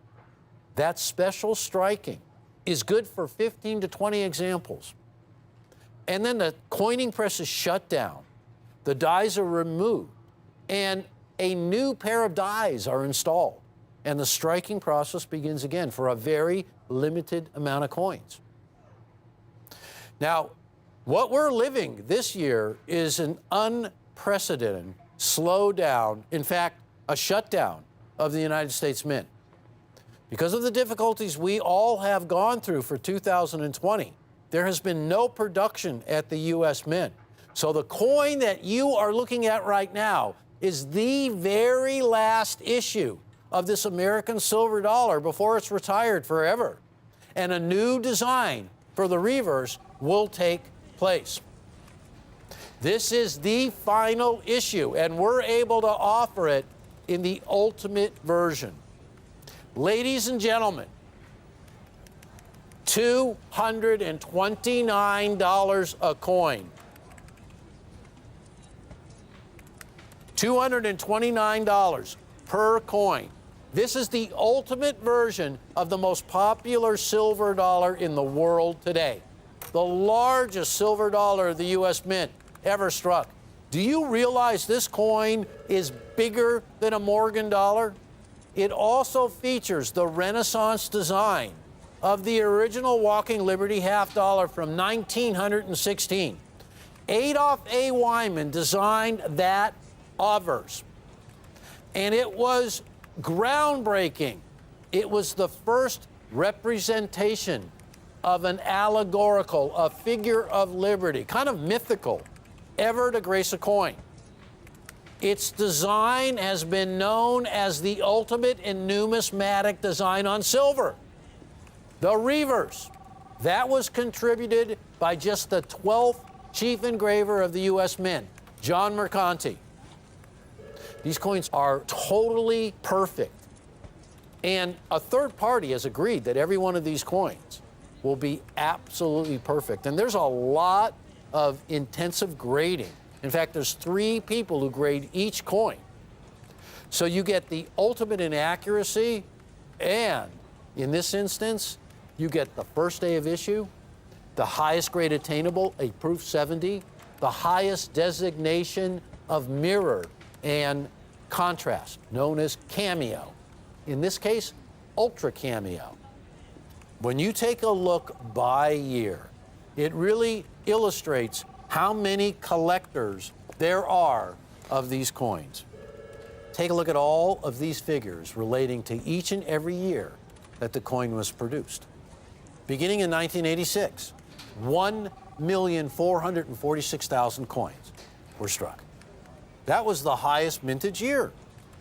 And demand for the coin, now naturally, first year is always going to be, people are going to, just the first dollar ever made of this sort. But take a look every year. So many collectors are purchasing these coins and building complete collections. That's where these coins go.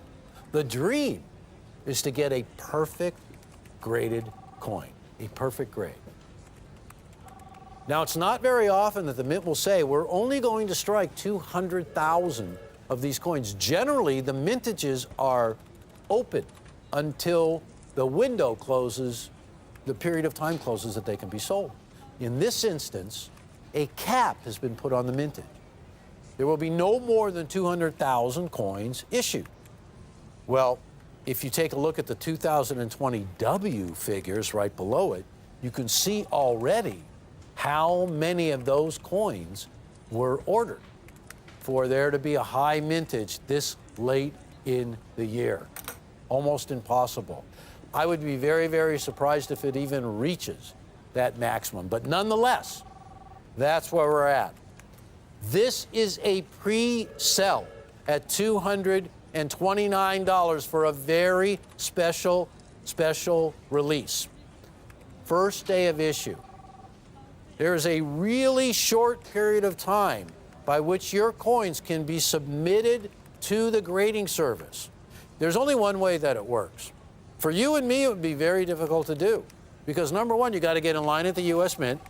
You got to buy enough Silver Eagle 2020 S's to even submit to get one in a perfect grade. So you got to buy a lot of multiples. You got to wait for them to come from the U.S. Mint.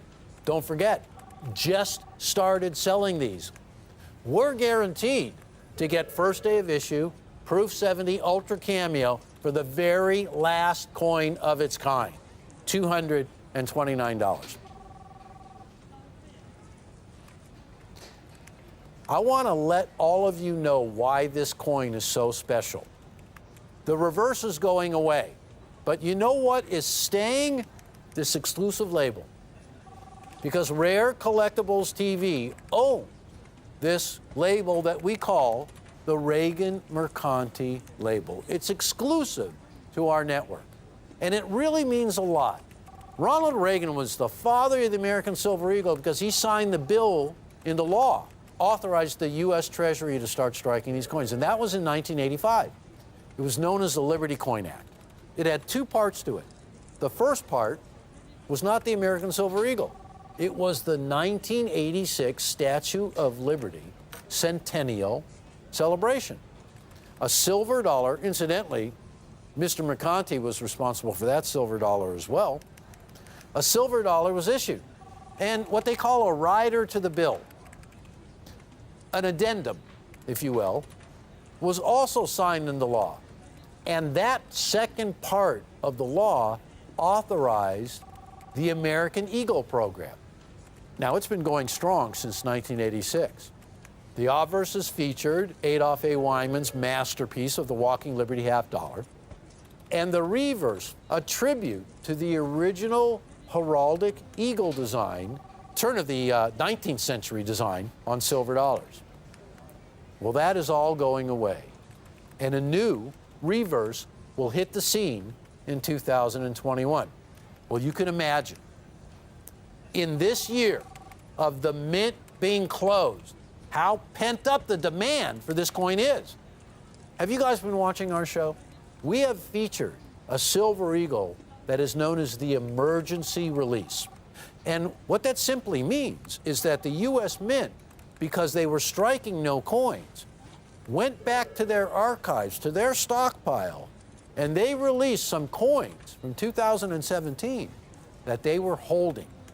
Those coins have been highly sought after just because there was nothing available in 2020 from the U.S. Mint.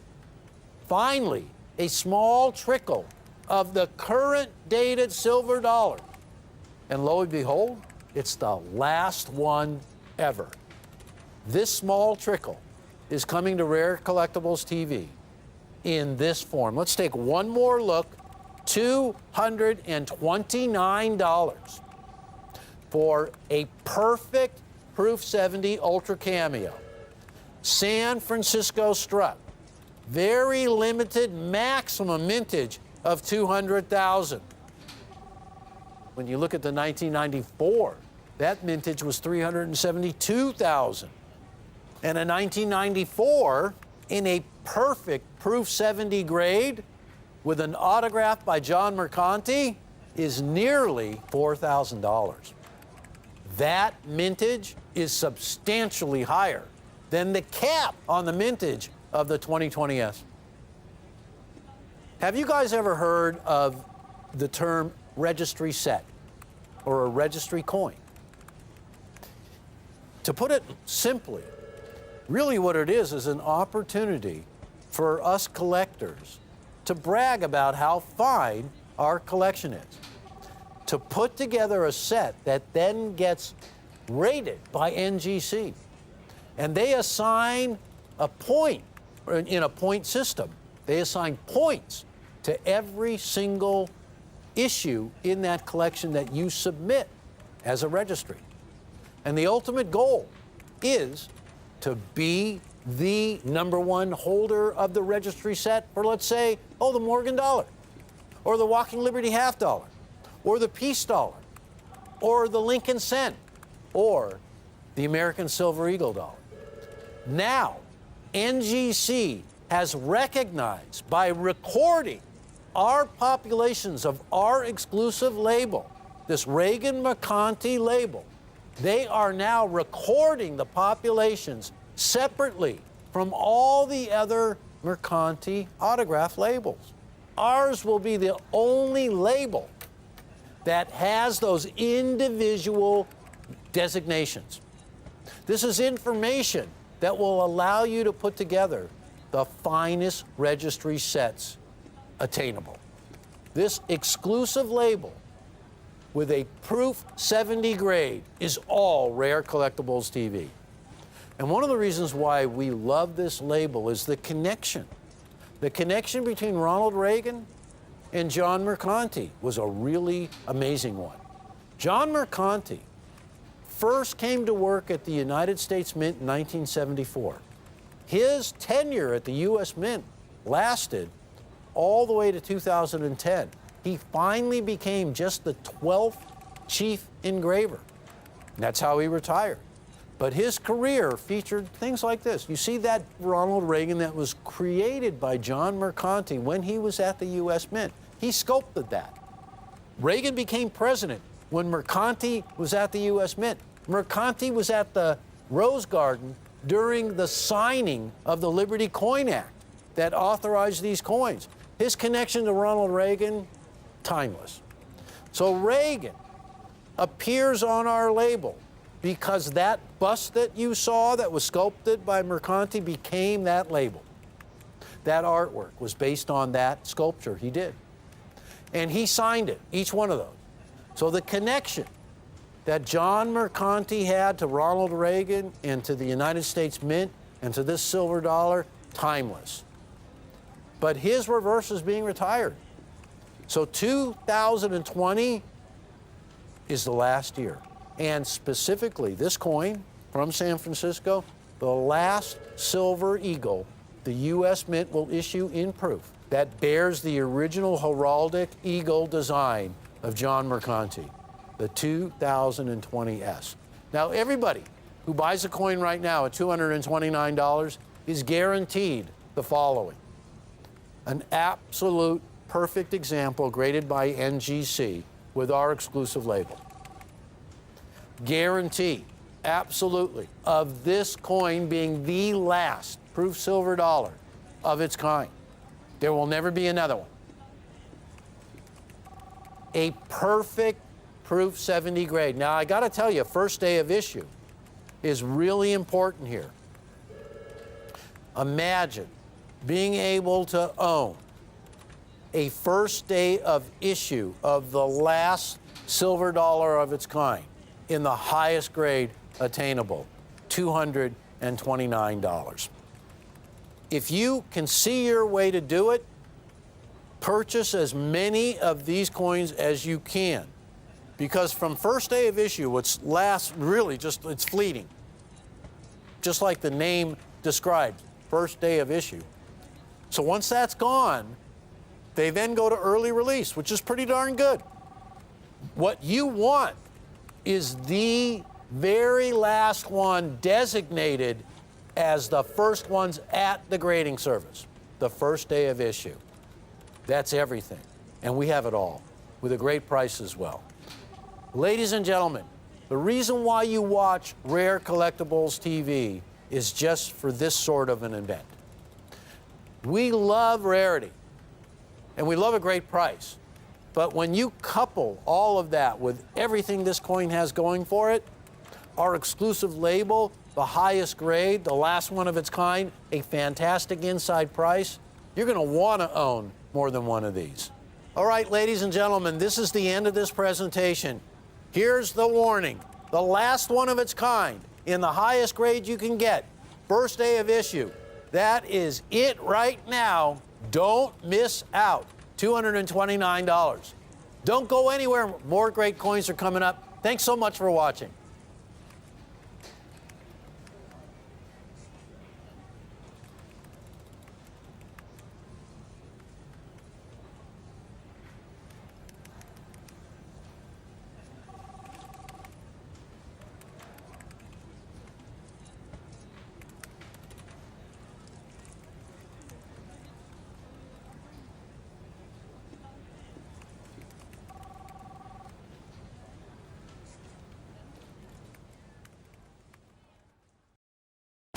Rick Tomaska, knowledgeable, honest, sincere, author, PNG member, coin expert, passionate numismatist for 35 years, and founder of Rick's U.S. Coin Show on Rare Collectibles TV. Welcome, and Caitlin, welcome back. Thanks. Welcome Great back. to be back, finally. Caitlin blew her knee out many months ago playing volleyball Yeah, one it's evening. exciting. Yes, completely blew her ACL out, and we had surgery a couple, what, about 2 months ago now? Yeah, a little over 2 months. Yeah. I have a bunch of really cool Reconstructive scars surgery. now. Yeah, a lot of therapy, and she wants to be playing again, what, in about 8 months? Hopefully. I'm hoping. That's your therapy, you go Yeah. play volleyball at night. Yeah, exactly. It's pretty So- much. We'll see if I can go all out. I'm not quite sure. So it was pretty amazing when we heard that happen, you know. Yeah. It's, 20 years of playing volleyball. Nothing ever Right. happened. And then all of a sudden, my knee's not totally together. so, but you know, it's amazing what they can do today now with surgery, folks. And they took a part of your hamstring and put it where your Yeah, they tie it up and put it where your screw it ACL used to in. be. Right. It's really cool. I suggest you Google it. What we have, talking about coins, we should probably talk about coins Yeah, now, right? probably. Okay. I've got 2 dates here in the Mint State Franklin series. Again, I hate to get too repetitive, but this is an incredibly popular series, both the Proof and Mint State, for all the right reasons. Because you're able to get some extraordinary, high eye appeal, high quality, really rare coins at a still really reasonable price. And that's the key, you know, that's the key. That's why they're so popular. And around August of 2015, an incredible collection of beautiful, brilliant Franklins came out in mint state condition. I call it the Great American Mint State Franklin Collection. It was the greatest group of brilliant, high-grade Mint State Franklins I've handled since I've been specializing in these coins since the early 1980s. Now, in brilliant condition, a lot of these dates are especially rare and valuable.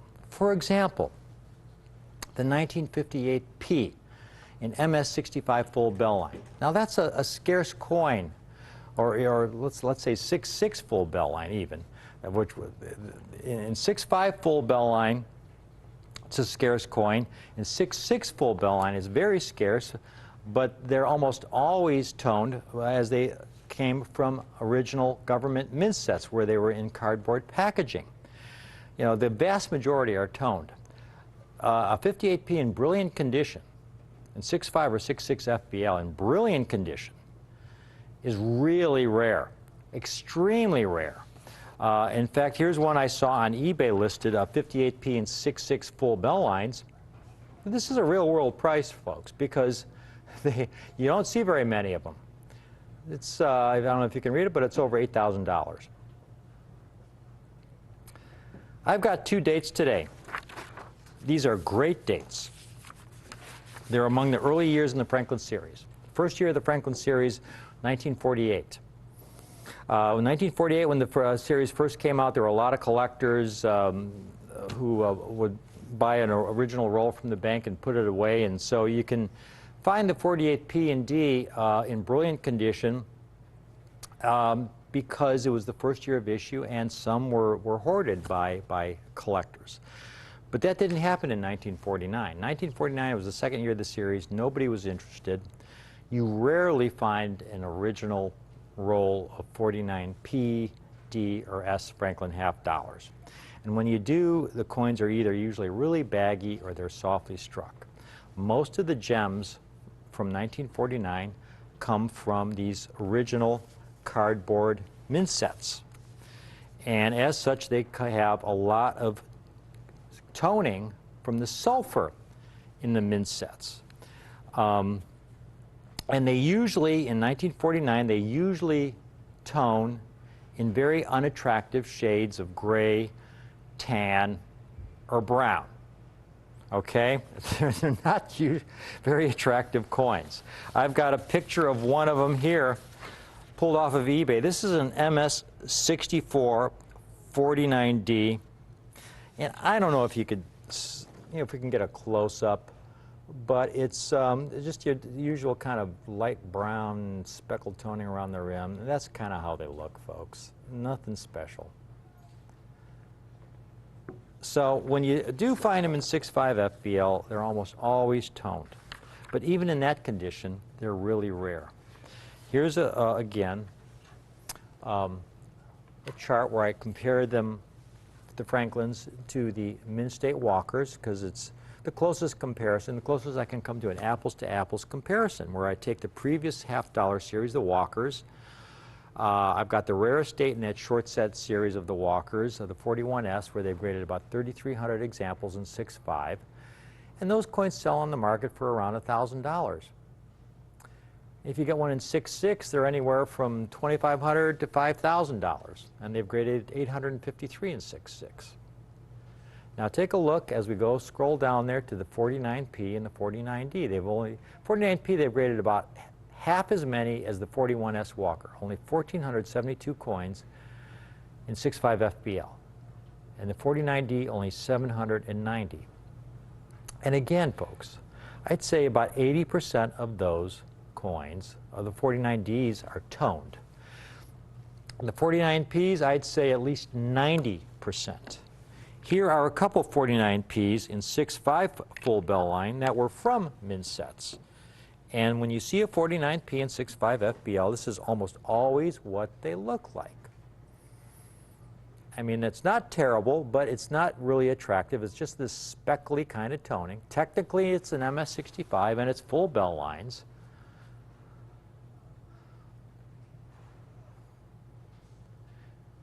There's another one. Very similar kind of toning. That's how they look. Can we get a little closer there, Hector? Just zoom in just for this last one. There you go. That's great. You know, and that's kind of how they come. So my goal, again, when I talk about rare coins, I stress the three legs of the stool. You want to get coins with exceptional eye appeal for their date, exceptional quality for the date, and rare in the condition they're being offered. And so here I am. I'm a specialist in Mint State Franklins and proof Franklins, but I'll be the first to tell you that most Mint State Franklins are not very attractive. So I get a lot of dealers and collectors calling me, asking me if they'll buy their Franklins because they may be really high grade. And I don't really care what the grade is as much as I care about the eye appeal of the coin. They got to have both. They got to have both quality and eye appeal.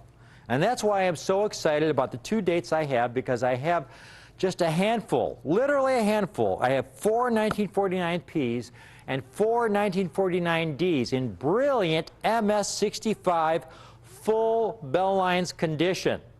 Take a look at these pieces. This has got to be a very short presentation because, again, I only have 4 of each in 6.5 full bell line. There you see a 49P.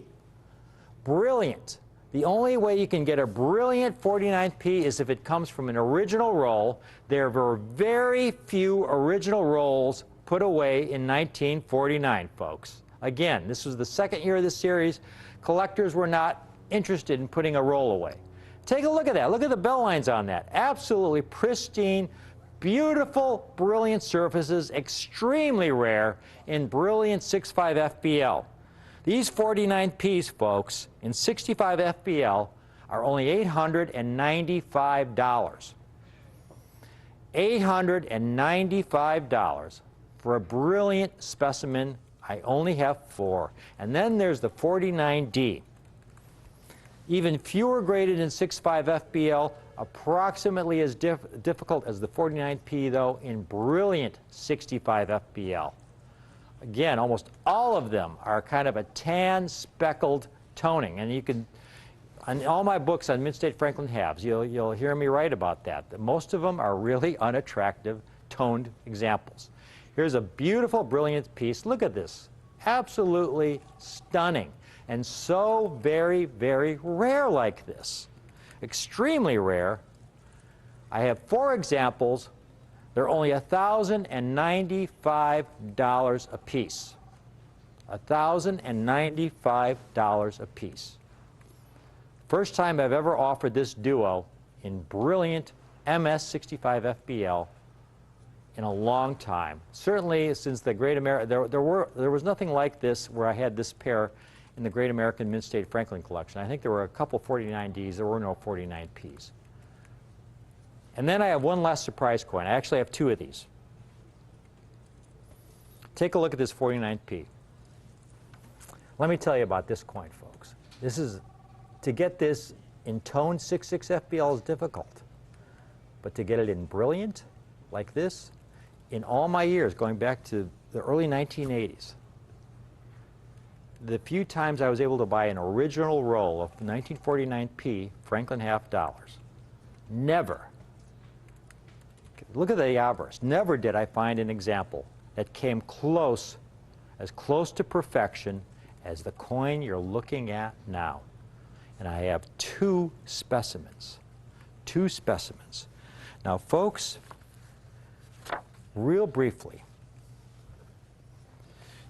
here's a chart where I include the 6.6 FBL populations. This is an Everest selection, a coin that offers just absolute ultimate and eye appeal. And you look at the 41S, where they've graded 890 examples. You look at the 49P, they've graded 328. About 10 to 25 of those, 328 coins are, I would estimate, as brilliant specimens in MS66. I've got these 49Ps in MS66 FBL. Again, when you see brilliant high-grade Franklins, these early Franklins, you saw the 58P for $8,400. Here's a 55P, which is rare, but not as rare as a 49P, folks, in brilliant 6.6 FBL. And they want over $7,000 for that piece. And that's a rare coin, but it's not as rare as a 49P. The 49Ps I have, and again, I have 2 examples.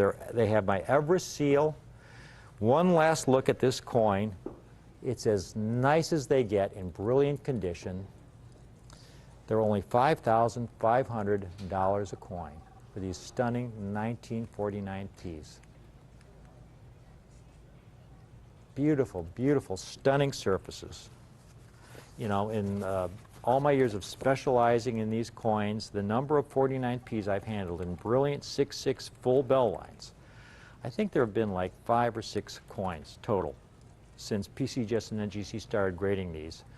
And that's going on 30 years.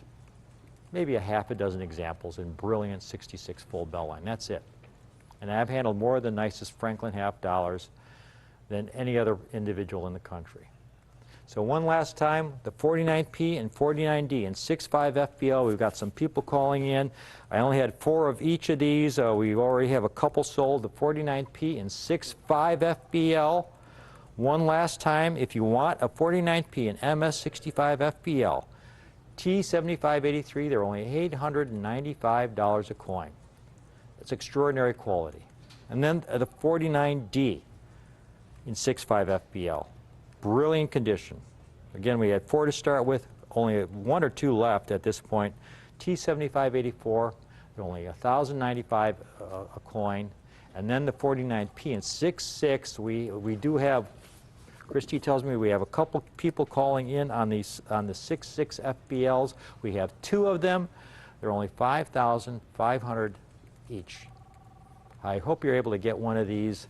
This is something that really, if I ever, again, I never in my entire life, having looked at more original Franklin rolls than any other dealer I know of, I've never personally found a 49p that approaches the quality of that coin you're looking at. In fact, even in 65 FBL, 49p's in brilliant in all the original rolls I've seen over the years, a handful of examples in brilliant condition. That's how many I personally found going back to the early 1980s. Never, never a 6.6. I mean, this is just off the charts.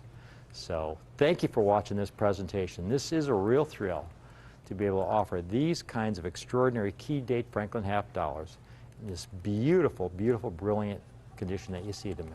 From Caitlin and I, thank you for watching, and please stay tuned for our next presentation. We've got something really, really exciting for you.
You know, variety is the spice of life. And no more so is that true than in coin collecting. Because the one thing we coin collectors really, really want is something a little different in coins that we love. In Morgan dollars, they call them VAMs. All coins have some kind of variety. Hey, you guys have heard of the 2008 Silver Eagle with the reverse of 2007. That's a major variety, one of the only varieties ever discovered for Silver Eagles. And it is extremely popular. When we talk about proof coinage, I can't help but think about the 1964 accented hair Kennedy half dollar. Now, Kennedy was assassinated on November 22nd of 1963. So immediately, the Mint rushed into production the proof version of the Kennedy half dollar. Normally, it's the other way around. Normally, the regular issue, the business strikes, are struck at the beginning of the year. But this was a very special set to honor a fallen president. They struck the first batch of proof sets, and they had Mrs. Kennedy take a look. And she immediately spotted part of Kennedy's hair that she just did not like. So a new die was created. Numismatic scholars and researchers have all pretty much come to the conclusion that 1% to 3% of the 1964 proof Kennedy half dollars are the accented hair variety, the very first variety. They're really in demand. People really have to have that coin. These are all of the proof Kennedy half dollars minted from 1964 to the present time. By mintage. Highest mintage first, lowest mintage last. All of those coins are in the hands of collectors. Those are all coins that were ordered by collectors directly from the U.S. Mint. I mean, you go back to the early days, 1964, the only way you could order coins like these was by corresponding through the mail or by telephone. Millions of proof Kennedy half dollars were ordered. Now, this is important because 2018 is the most important year for the Kennedy half dollar yet. for only the second time ever and only the first time from the San Francisco Mint, there was struck a reverse-proof 90% silver Kennedy half dollar. The mintage was announced in advance, a cap on the mintage. That mintage right there is the maximum amount the mint's allowed to strike. They actually didn't strike that many by just a little bit, but about 200,000 coins. And you can see there is no rival. As I said, variety is the spice of life. And when word got around that there was a variety of this reverse proof with the lowest mintage already, well, people really started to dig through every single coin they could find to see if they had what's known as the light finish reverse proof Kennedy half dollar. Take a look at what we're talking about, because we have a nice supply. We have the coins right here ready to go. Now you can see that everyone is designated by NGC as a light finish. Now let's talk about this for a second. This is a reverse proof, so it's diametrically opposed, exactly opposite of any regular proof you've ever seen. Now a regular proof coin has a mirrored background. The design of the coin would be frosty or satin. That's a proof, a method of manufacture. That you see right there is a reverse proof, where everything is backwards, where the field of the coin is all done frosty or in satin, and Kennedy's profile is a mirror. Wildly popular, coins sold out, mint is sold out. The thing is, when it comes to a Kennedy half dollar, variety was always thought of as that accented hair. But you know, there are probably 40 to 120,000 accented hairs. Back when 1964, when the coins were released, there were no grading services, and they really didn't have an opportunity to keep track of just how many accented hairs there really are. So there's estimations of anywhere from 40,000 to 120,000. Well, when the light finish hit the airwaves, so to speak, we could tell by how many were being certified that in light finish of the 200,000, probably only about 10% of these coins, about 20,000 of these coins, or less, or maybe a little more, are going to be light finish. And you can see that this was a variety that was discovered by the graders at NGC. On each label is a designation, light finish, much as it would be if you had an accented hair Kennedy half dollar. In 1964, they made 4 million proofs. Accented hairs, as I said, about 40,000 to 120,000. Two of the greatest varieties the Kennedy half dollar has ever seen, the accented hair and the newest, the light finish reverse proof. Both 90% silver coins. Now it's true, the coin was recently released, but everybody knows most of the coins have already hit the grading services. Between both grading services, only 7,302 have been graded across the board, proof 60 to proof 70. It's a small amount. So from the information that we can gather, pretty much everybody is saying that only about 10% of the reverse proofs for 2018 are going to be the light finish. It's really taken the world by storm. You know, you may have seen another network selling these light finish coins for upwards of $700. We are well positioned in the market, and we have offered those coins at substantially less in the highest grade attainable. And now we'd like to be able to offer to all collectors out there who would love to own, virtually as struck, a near perfect proof 69 designated by NGC, a light finish reverse proof Kennedy half dollar. Now, I spoke earlier about accented hairs. Here's an accented hair. It's a really great example.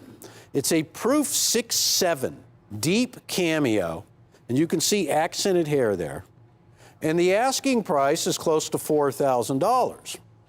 You know, and I'll tell you, when it comes to varieties, some of the varieties that you see on coins are so minute that you need a microscope to be able to discern what is going on. The light finish is bold. And what I mean by that is the surrounding finish, the field, which normally has a very heavy satin or frosted finish, is dramatically lighter and noticeable. And so it has been designated the light finish variety.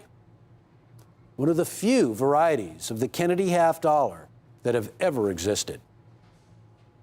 I love this because this is a great reason why you put your trust in us, because we know where to go for the highest quality at the best price. These are straight up exactly the same coins that we have. They call a Mint Era 2018, San Francisco struck, NGC graded, reverse silver proof, 69. Light finish, sold for $329. This is, and I know this, no pun intended here, folks, this is a golden opportunity to buy a solid silver Kennedy half dollar in only the second major variety, really major variety of a Kennedy half dollar. $329, I don't think so. $139.95. That's right, $139.95. We don't just have a couple of coins up there. We didn't just, buy a couple from one of the major guys out there. No. We went big on this deal. We went big on the complete collection. We are able to bring this coin to the show at substantially less than our competitors and probably anybody else, competitor or not. Private individuals, just casual hobbyists. We're at $139.95. Really, when you stop to think about it, next to the Morgan dollar, is there a more popular coin than the Kennedy half dollar?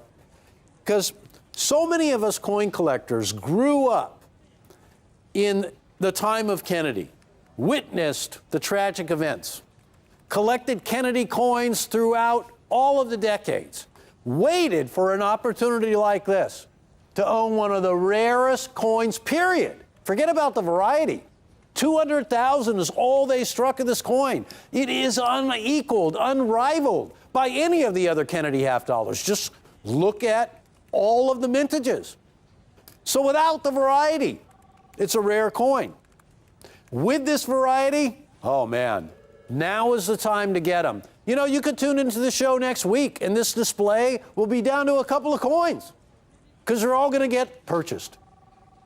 We've got them live, we've got them ready to go. But more than that, at $139.95, we have value and rarity, absolute rarity, conditional rarity, every type of rarity that you want to have in a Kennedy half dollar is represented right here in this reverse proof, light finish. Coins like these demand to be certified by third parties. You want that designation on the label. 20 years from now, 5 years from now, or a year from now. You want to be able to know that you have a bona fide variety of a rare Kennedy half dollar to begin with. When you figure in that variety plus the initial rarity, it is everything you want in a rare coin.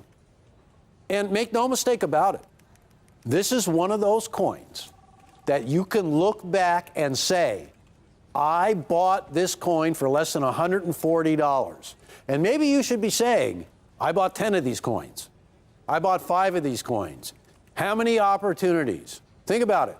How would you love to go back in time and be able to buy all the accented hair Kennedy half dollars that you could have when the variety was first discovered, before they took off to the moon and became a $4,000 coin? You know you would. $329.99 for the current 2018, as they say elsewhere. You guys can look around and do some research and you're going to see the same thing that I did. You can find probably the very same article that I did. It was very, very recently published. It's states here that only 1% to 3% of the 1964 proof coins are the accented hair variety. And you also find where everybody is saying, you know, this light finish variety of this brand new reverse proof Kennedy half dollar, a 90% silver coin, there's probably only about 10% of the total mintage are going to be light finishes. What a coin to own, and what an opportunity to get it at less than $140. Well, I got to wrap it up, guys. But I want to thank everybody out there. This seriously is one of those coins that, as time goes on, you will covet. I don't know anybody who has an accented hair who doesn't cherish it deeply, would never part with it. It is, you know, a variety of a coin that was famous to begin with. And the 2018 reverse proof with the light finish is going to join that variety, that 1964 accented hair, as even a rarer coin than the original from 1964. Looks like it's shaping up that way. Again, thank you so much for watching Rare Collectibles TV and Rick's U.S. Coin Show. And I hope you stay tuned, because there's a lot more coins coming up.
Jack and Rick here, the coin guys. This is exciting. We are so thrilled, folks, with what we have to offer you today. This is literally the finest group of $5 United States gold pieces ever offered in the history of Coin TV. And absolutely. When you talk about Coin TV, it goes back 30 years. Oh, yeah. Never has anybody ever offered what we have today, folks. In fact, Jack, these coins shouldn't even exist. No, definitely not. They shouldn't exist, but that's a story we'll get into in just a second. These are among the earliest coins struck at the Granite Lady at the San Francisco Mint. San Francisco Mint. Struck in Fabled 1882. Mint. Yeah, fabled mint. I mean, so much history there. You know, they first started striking coins at that facility in 1874. Yeah. And I had the pleasure a few years back to go and film there and tour the building. It's remarkable to think I was in the same vault in the basement of this building where these coins would have been stored when they were made, and the same rooms where they would have been struck. It was pretty wild. Referred to as the Granite Lady, what the walls were like, what, 6 feet thick granite or something? Huge, thick stone walls. Yeah. The facade is granite. I think the base is actually sandstone, but it was built so heavy and secure so that people couldn't tunnel in and steal from it. But because it was so strong, you know, in the great earthquake 1906 of 1906, it's one of the few buildings that remained standing in San Francisco, and actually was integral to kind of the rebuilding of San Francisco, because it was such a big, secure building that was still standing after the fires and everything. It was used for financial transactions and relief and banking, and it became kind of a center to rebuild that community. So, I mean, just so much history in that building. Folks, please take a look at what we have today. These are $5 gold pieces struck at the Granite Lady, San Francisco Mint in 1882. 1882 in mint state, 63 condition. That means they're uncirculated. They were never in circulation. They have literally been in mint bags for about 140 years. Just about, yeah. Yeah. Take a look at this. And they're just so lustrous. They're really beautiful coins. I was holding a few earlier and rotating them in the light and inspecting them. They're just really stunning coins. Now, these coins, again, these coins were struck for commerce. We struck about 1 million examples in 1882 at the San Francisco Mint. They were struck for commerce, which means the coins were struck on the die. They were ejected into bins, and they would go through coin counting machines, and they'd be dumped into bags where they would go onto trains and get shipped to banks around the country. Right. Trains and ships and all different ways. And they would, the vast majority went into commerce.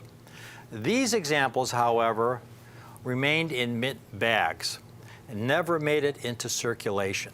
In fact, we have one of the bags that came from the original source. These bags, folks, came out of the Great European Bank Hoard. And that's where these coins originated, these 1882s $5 gold pieces. Now, I think what makes this so exciting to me is, I mean, think about, you know, the story of the bank hoard, and I'm sure you'll get into it in a moment of how funds were transferred overseas. You're trying to transfer a large amount of money, you do it with the largest denomination. Today, if you were trying to move $1,000, you know, $10,000 or whatever, you'd take $100 bills. You wouldn't take $5 bills. Right. So most of the coins in the European bank hoard are 20s. Exactly. Fives are very unusual because it just doesn't make sense. Yeah, exactly. We've had a lot of offerings of $20 double eagles and a lot of $10 eagles, but we've never had anything like $5. You know, they're just so scarce. They're so scarce, folks. So this is the greatest group, again, of the 1882s ever offered. They are so rare. They are among the finest known. If you went to the Smithsonian, the Smithsonian has the finest collection of United States coins in the world. Right. Literally national treasure. It truly is. And if you look at the 1882s $5 gold piece in the Smithsonian, it will be an MS-64. Yes, it just one grade one point tiny higher. point higher. Now, there are only 1,100, approximately 1,100 of these graded in MS-63 condition. Which is nothing. We have, folks, approximately 400 that came out of the Great European Bank Hoard. Again, as I said earlier, these coins should not exist. Now, the story of the existence of this particular group of 1882s $5 gold pieces really begins with the Great Depression. This was an economic catastrophe for our country, really the greatest disaster economically that our country has ever faced. The unemployment rate was estimated to be 25–30%. In 1933 alone, there were an estimated 4,000 bank failures. 4,000 bank failures. And back then, folks, in 1933, there was no federal deposit insurance to guarantee your money. So you could have your life savings that you've accumulated over 20, 30 years, that you had in the bank, your nest egg for your retirement. You go to the bank the next day, and the bank's shuttered closed. Right. And this was terrifying to citizens around the country. This is devastating.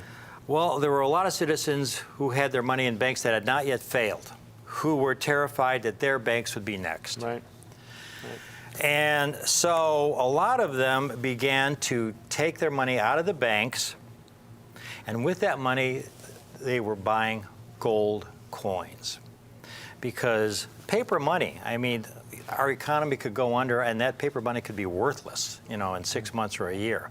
But gold, throughout human history, if you go back to Egyptian times, you know, thousands of years BC, gold through every culture has always had value. And so they were taking their paper money and buying gold bullion, gold coins. Well, all these citizens pulling their paper money out of the banks created additional stress on the banking system. Right. So that's when President Franklin Roosevelt, instituted Executive Order 6102, which made it illegal for private citizens to own gold. They had to turn their gold coins and redeem their coins back to the federal government. You could only own a small amount of gold. Yeah, $100 worth of gold. Yeah, it was a tiny amount, yeah. Yeah. So most of these coins got melted down. They got returned to the government. I mean, people went to jail who tried to get around this and save gold. I mean, Yeah, it was a big deal. It was enforced. If Right. if you were caught with over $100 worth of gold, you faced a $10,000 fine, or 10 years imprisonment, Right, or yeah. both. Yeah, they're serious. They They weren't, were they weren't very, messing around. very They were serious. Oh yeah. So you had a lot of citizens, really. If I were in their position, I mean, you know, they were stuck between a rock and a hard place. Right, You keep absolutely. your money in the bank, and the bank could go under the next day, and you're wiped out. But then you pull your money out and you buy gold with it, and you get arrested for owning gold. Right. Right. Well, there were a lot of citizens and some institutions who said, you know, there is a third choice here. And they began before this date arrived, when it was illegal to own gold, they began to buy gold and have them shipped in bags by ship to banks in Europe. And they've been in these banks since the 1930s. Most of them, as you said, Jack, were double eagles, the largest gold coins. Right. Very rarely do we find $5 gold pieces, especially from this early vintage. Most of the gold we find out of the European bank hoard, the coins were struck in the 1920s, early 1900s. Very rarely do you find anything in the 1890s. Right. And 1882 in mint state uncirculated Yeah. condition. These are essentially, folks, as they were in the original bag from 1882. They've Yeah, I been was gonna sitting in this I was gonna bag. say too, when we're lucky enough to find some of these earlier dates, usually they're not mint state though. They're just Right. they've been in mixed bags been and then circulated. you know, and then when we get them, we sort them out and pick the dates we want. But it's not a solid, uncirculated group of coins that's been together since the time they were struck. So all this gold being turned into the U.S. Mint. Well, the U.S. Mint proceeded to melt all those gold coins back down into gold bars, and incredibly enough. You look at the number of $5 gold pieces struck, folks, of the total mintage of all the $5 gold pieces struck, Right. the mint melted down almost 34% of all the $5 gold pieces originally struck. And most of those, again, were later vintage. Right. These 1882 S's, folks, in this condition, you just don't find them in, like Jack said, in uncirculated condition. They've been sitting in these bags since the 1930s. And then in the mid-1970s, then President Gerald Ford signed a bill making it once again legal to own over $100 worth of gold. And that's when some of this gold in these banks in Europe began to come out. Now, again, we've had some of the greatest groups of gold coins coming out of the great European bank hoard that we've been able to offer over the past several years. And our philosophy, the key to our success, is that because we really are first in line for some of these opportunities, we negotiate the best possible prices. We buy the entire deals, and we pass our good fortune on to you. And folks, again, the great European bank hoard, this is really a Halley's Comet kind of moment. Right. It The is. the gold in those European banks is really depleted substantially since they first began releasing these coins. Right. And there's very, very little left from the great European gold hoard. And again, these 1882 S's, we will never, one thing that we can be very certain of, we will never be able to offer another group of $5 gold pieces of this quality, in this quantity, ever again. Right. This is a once-in-a-lifetime moment. We have approximately 400 examples. Now, to give you an idea of how rare these coins are, Sasha has a chart here showing you the total mintage of all the $5 Liberty gold pieces struck from 1839 to 1908. About 75 million coins. Now, as Jack said, the vast majority were used in commerce. They were heavily used in our banking system. Right. And so they were circulated. The number of coins that remained uncirculated, in other words, they never made it into commerce, is minuscule. Only 185,000 coins certified by PCGS out of that total mintage of 75 million coins. And then for the entire series, The entire series from 1839 to 1908, a grand total of only 37,759 coins. I mean, so think about this. The entire series from 1839 to 1908, about 74 million struck, which it's not a tiny number, but when you think relative to today, we strike like in the billions of coins a year. Like, I mean, And this was over about 70 years. Right, 70 years, You know. and they strike that many coins. I mean, there's many coins. They strike more Lincoln pennies plus, in Jack, a year. there were different mint marks. You had the S mints, Right. you had D mints, you had the Philadelphia mints. Right, they strike more pennies in the Yeah. Philadelphia Mint in 1 year Yeah. than they did for 70 years of this series. And here's what we want you to see. This is the most important chart here that shows you the number of 1882 S's that have survived in MS-63. Out of the total mintage of 969,000 coins, This is impressive. PCGS has only certified 1,110 examples in MS-63 condition. You look at that number, folks, about 1,100 coins. And again, we have around approximately 400 of those 1,100 coins. That's incredible. This was the most incredible group of $5 gold pieces, especially 1882 S's, that's ever Right. surfaced. Oh, yeah. Ever surfaced. And again, we bought the entire deal. We got them at a great price, and we're passing our good fortune on to you today. Now, for those of you who are new to numismatics and you're looking at these coins, if we can get a close-up of one of these, MS-63, what exactly does that mean? Well, coins are graded on a 70-point, they call it the Sheldon grading scale. William Sheldon came up with the scale when he was collecting large cents. And it goes from 1 up to a high of 70. Right. The lower the number, the lousier the condition. 1 you can barely recognize. It's 70, absolutely flawless. For coins of this era, there is no such thing as a 70. No. And there's almost very few coins above even a 65 almost is non-existent. Yeah, exactly. So 63 is a really high grade for this coin. Anything below a 60 is a coin that's been in circulation. Right, it has some wear. It's been used. And that's why that one number is so important, where we showed you the number graded in MS-60 or higher. For the 1882S, PCGS has only certified about 3,500 coins in MS-60 or higher grade. In other words, about 3,500 coins that were never in circulation. All the others were either melted down or were in circulation. Right.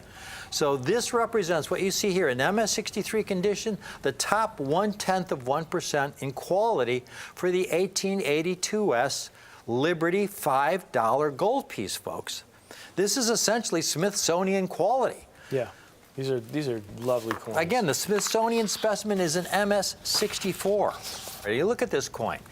When we get a close-up of this, again, this is a coin that was never in circulation. You see a few tiny ticks on it, and you see a couple tiny abrasions from mixing with the other coins in the bag. Right, but these coins really, in MS-63, like you said, this is really the best bang for the buck. It because you're getting truly is. Look at a this. really high-grade, beautiful mint state All the coin detail. with all the detail. This is a coin that back in the old days, before we were using that numeric grading scale, you know, the Sheldon scale, this is what they'd call choice brilliant uncirculated. You know, it's not just uncirculated. It's not brilliant. It's choice brilliant uncirculated, because there's, you know, so few bag marks, so much luster. Exactly. They're just beautiful coins. So Rick, before we price this, let's just show them a size comparison here. We have the $5 1882S that we have here today, which we call the half eagle, because it's half of a $10 coin, which is a $10 called the eagle.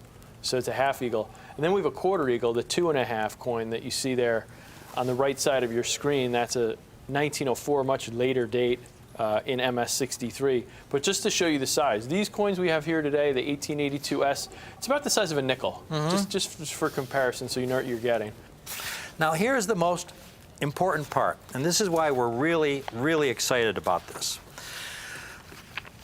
Never has there been a better time to buy rare United States gold.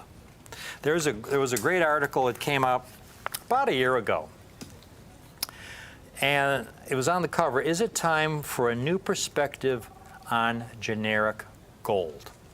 And I'm going to open to that article, and there's this one paragraph I'm going to read to you, and this is really the key here.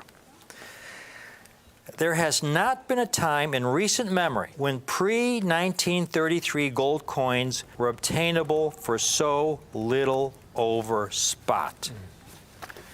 What they mean by that is that I remember, like 20 years ago, a $5 gold piece like this, when gold was maybe $300 or $400 an ounce. Right. Today, gold's around $1,900 an ounce. It's about 4 or 5 times more than it was back then. Right. This same coin would have been $1,000 to $1,500, even though gold was only $300 or $400 an ounce. Right. In other words, you would have been paying roughly 5, 6, 7 times the value of the gold. But like Rick said, it's about 1/4 of an ounce of gold in that coin.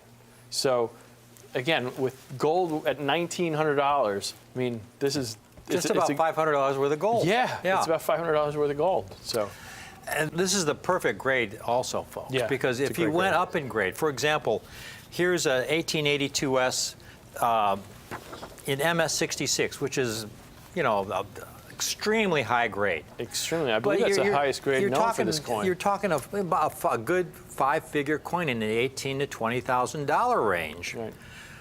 for a coin in this condition. And that's actually a great price for a coin like that, where it's finest known category. Yeah. I mean, that's a And again, this is the perfect grade for this because the premium is so low. Right. It's really at a historic low. It's just basically twice the gold value, Yeah. which we've never seen before in U.S. numismatics. But it's only because of the great European bank.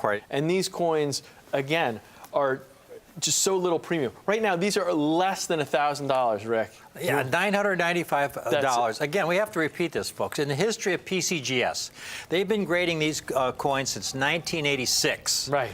In their entire history, which goes back over 30 years, they've only graded 1,110 examples. That's tiny. That's in nothing. MS63. In all We those have years. approximately 400 of those coins that came out of the great European bank hoard. Right. Again, these coins should not exist. The only reason they exist is because some individual, while it was still legal to own gold in this country in the early 1930s, shipped some bags of these $5 gold pieces to a bank in Europe for safekeeping. Right. They've been residing there for just about 90 years, folks. And they've come out now. We got them at a great price, and we're just passing our good opportunity, our just, fortuitous, being in the right place at the right time, passing that good fortune on to you.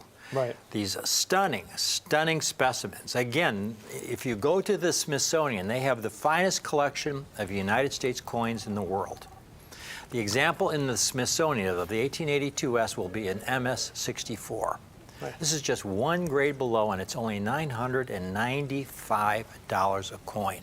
We've got a lot of people calling in on this. Again, this group we have here, we've got a lot of them on display. We have approximately 400 total. Once these are gone, folks, that's it. That's it. This is the greatest group of these $5 gold pieces ever offered in the history of United States numismatics. And we just have them at such a collector-friendly price. Rick, you just said something that got me thinking about just how few PCGS is graded in this grade, in Yeah. MS63. Since they've been grading coins since 1986, I just did some rough, quick math. That means, on average, they only grade 30 to 35 coins a year. Right, exactly. A year. Yeah. And it's skewed because of this Yeah. hoard we have Yeah. right in front of us, literally 2 feet away from me. So really, that number is probably half that. They probably grade on average 20 of these a year at best, and that number is rapidly dwindling I'm after just this imagining hoard. the reaction at PCGS when they're lucky to see 20 or 30 a year, right? Right, and then all of a sudden right. they get like 2 bags, and there's about 400 of these coins in MS63 that Right. they've never seen, and PCGS has graded literally millions and millions of United States coins. yeah. And then never have they seen anything like this before in their history. Jack, here's an example that's sold in auction. In other Right. words, this is what a dealer could have purchased this example. And Right. same grade MS63 for over $1,700. That's what it's sold for. Now, again, The prices we have these coins at are not based on what the market will bear, folks. This is really important to understand that. I mean, we could ask $1,500, $1,495, $1,395, and you'd be getting a great deal. Right, absolutely. But you wouldn't be getting our best price. Right. And we got such a great buying opportunity when we bought the entire deal. When you buy the entire deal, you get a special price. You I mean, do. we wouldn't have gotten this price if we would have told, no, we'll only take 50. Right. We wouldn't have gotten this price. We bought the entire group, and we got the price where we were able to sell them for only $995, folks. $995 when gold is bumping up at $2,000 an ounce. Right. It's an amazing opportunity. And again, these are 1882 S's. They seen the S mint mark, Sasha, on the reverse for the San Francisco Mint. Again, struck at the Granite Lady, one of the earliest Oh, you have so much history vintage there. issues from the Granite Lady. I mean, San Francisco was still only 30 years at this point that it had really been much of a city. It was a little town, and then of course the gold rush, 1849, we all know the story of all these people going west to prospect for gold. There you see the S mint mark there, right about at 6 o'clock. So the mint originally first struck gold coins in San Francisco in 1854, but that was obviously a little tiny rinky-dink operation. It was like Yeah. 6,000 square feet. Yeah, Very small mint. So they yeah. had they needed to build something that really, could produce coins. So 1874, the Granite Lady was open. Jack, look at this coin. It's about 140 years old. All the details so sharp.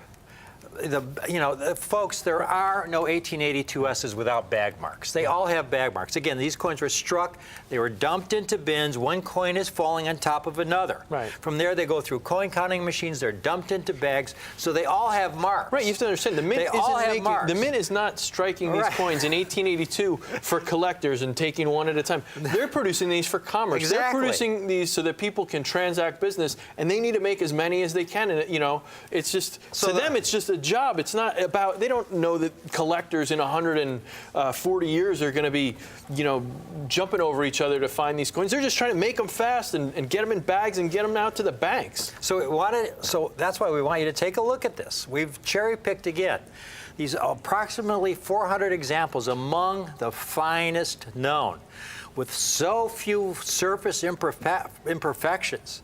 These coins are a miracle, really. Again, I'm they looking at should this and not just going, exist. how is this under $1,000? Yeah, I know. It really is a miracle, folks. Again, we've never, ever been able to offer a $5 gold piece in this condition, from this early vintage, in this condition. And we have around we started out with about 400. We have a lot of people calling in. They're only $995 a coin. Virtual perfection for Right. 1882S $5 gold piece. It's really a sensational buying It opportunity. looks like a new coin. It truly does. It truly does, folks. You will not find something from this early era in the United States gold in this condition for anywhere near this price. I mean, this is such a unique opportunity. I mean, all my years of collecting coins and dealing in coins, all your years, I mean, this is such a unique hoard. I have never seen a group of You worked at Stax for 8 years. Yeah. They never had, I mean, No. they're the oldest auction house, coin auction house in the country. Right. They never had anything like I never this. saw anything remotely close to this. Yeah. Not even close.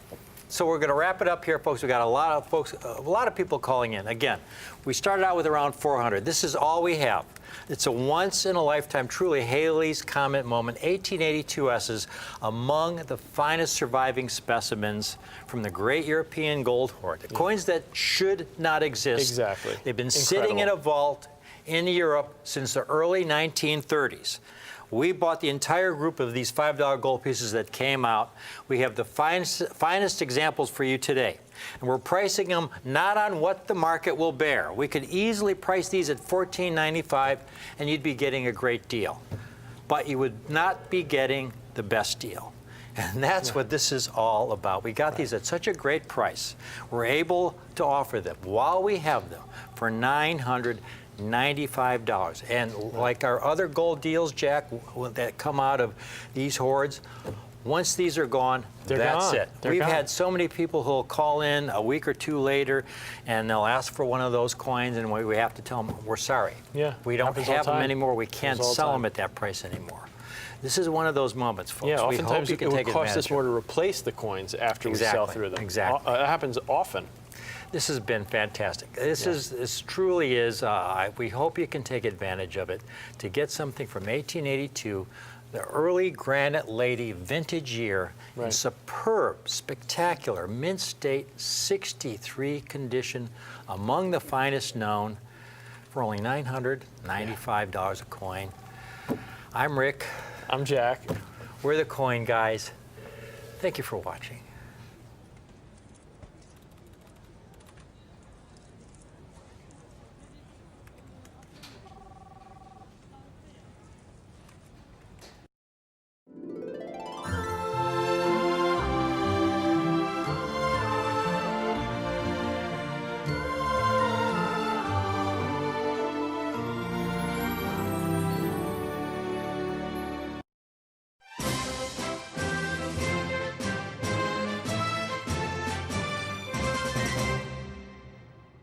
Hello, we're back. Hello, coin collectors. We are back. How you doing, Rick? I am doing great, especially when we have something this exciting for another installment from Yes. the great American silver dollar hoard. Over Yes. 50 bags Yes. of brilliant uncirculated silver dollars. But before I get into what we have for our clients today, Jack, we've got here a picture of a coin that you handled. Yeah, I The get to very see this first, coin. folks, before Jack talks about it, this is the very first silver dollar ever struck. Right here. Yeah, this coin is pretty. This is a wonder coin that shouldn't exist. I had the opportunity at a coin show a while back to hold this coin in my hand and inspect it under a magnifying glass. amazing. Oh. And it is a coin that shouldn't exist. 1794 was the first year we struck silver dollars at the U.S. Mint. We're looking at it close up, just the hair detail. You don't see this on a, The hair detail is insane. You know, most $1794 that exist, first off, I think there's only about 100 or 200 that exist, Yeah, period. yeah. And typically, even in high grade, you know, the date isn't even all there. There's hardly any hair detail. When you look at this coin, you know that there's something special about the Yeah. way they, not the way it survived, which is also special, but the way they made the coin. This coin looks like a proof. It has mirrored surfaces, and PCGS graded it SP, meaning special strike or specimen, because Right. there's no record of the making of proof. But when Yeah. you look at this coin, there is no doubt that this was made in a very special way. And that's why most experts believe this is the very first silver dollar that was struck by the You U.S. studied Mint. every square millimeter of this coin. You handled it. I believe it's the highest price ever paid in auction for any U.S. coin. Yeah, I believe it's the only coin to break the $10 million barrier in numismatics, period. I would wager, Jack, that if this coin came up today, it would go for at least double that.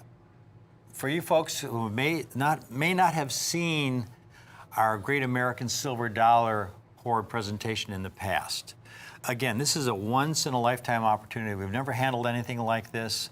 Over 50 bags of brilliant, uncirculated silver dollars. That is just extraordinary. And we've been going through these bags, and what we have for you today are some really, really special coins from this incredible once-in-a-lifetime hoard.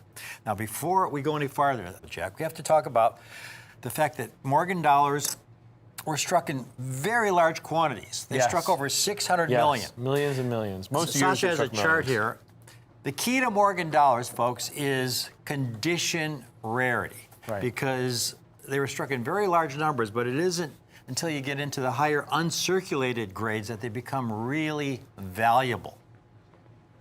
And you can see here by this chart, over the entirety of the series, they struck over 650 million Morgan dollars. A lot of them were melted down during the Pittman Act, Yeah, almost 1918. half.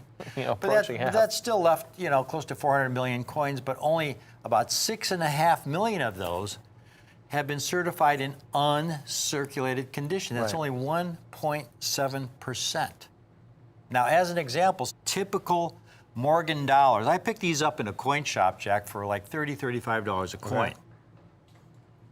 Right. First Yeah, one, They look pretty typical. Yeah, yeah, I'd say so. And that's the most common. They struck, what, about 40, 50 million 1921 Ps? Yeah.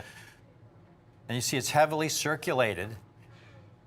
That's among the most common dates. Mm-hmm. But now we get to this next coin here, this 1886. and you flip it over, and there's an O mint mark at the bottom. Oh, wow. Much better date. 1886 Tough date. O, but I got it for the same price because it's very common in low-grade Right. condition. They struck about 10 million of these. Yeah. And then the next coin is a 96 O, which they struck in the millions. But they all circulated. But they're, Virtually you all know, of and 96, and again, you can see the O mint mark. But then if you find these coins in uncirculated condition, this is where they become really, really rare. They have Exactly. tremendous condition rarity. There's one of the finest 86 O's, and it's a 6.5 that sold many years ago for $161,000. It would be well over $200,000 today. Right. But even 6.3s are, you know, tens of thousands of dollars. And there's a 96 O in MS63, a nice choice piece for over $20,000 because it's uncirculated. This Right. is where they're really rare. So what we have, if you've never collected silver dollars before, we're starting off with a date jack that is a great coin to build a Morgan dollar collection with. We have an 1880s Morgan dollar. You take a look at this piece. It's a gorgeous, brilliant, uncirculated specimen. You look at that luster. ADSs are known for their luster. I mean, the San Francisco Mint in that first part of Yeah. the series is known for Very really, few bag marks. really great quality control. Incredible luster, full strike, just incredible eye appeal. This is not the kind of coin you find in your local coin shop in this kind of uncirculated condition. You know, you see a full strike, you see the S mint mark at 6 o'clock at the bottom there, meaning it was struck in San Francisco.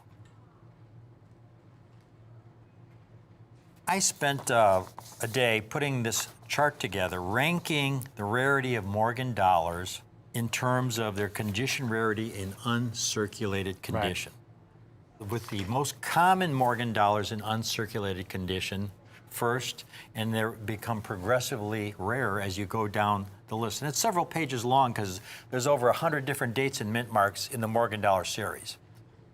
In our earlier presentations, Jack, the first coin we offered was the 1881S. Right, which makes sense. Yeah, you can see there, it's the most common Morgan dollar in uncirculated condition. Even though they struck 12.7 million, you can see they've only graded about 268,000. So, you know, again, most of the coins are circulated, but you do have about 270,000 in uncirculated condition. There's an MS63 for almost $400. That's a dealer with 100% positive feedback, over 20,000 happy customers. Right.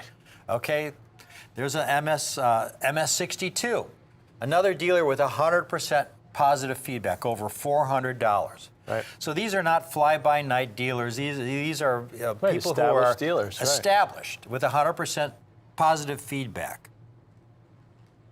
If you've never purchased a Morgan dollar before, this is the perfect time to start. We have these ADSs. We're starting with this coin one. It's a gorgeous, brilliant, uncirculated specimen. We've got these coins, Jack. You want to give them the price? You do it. Yeah, this is yeah. Sure, I'll give them the price.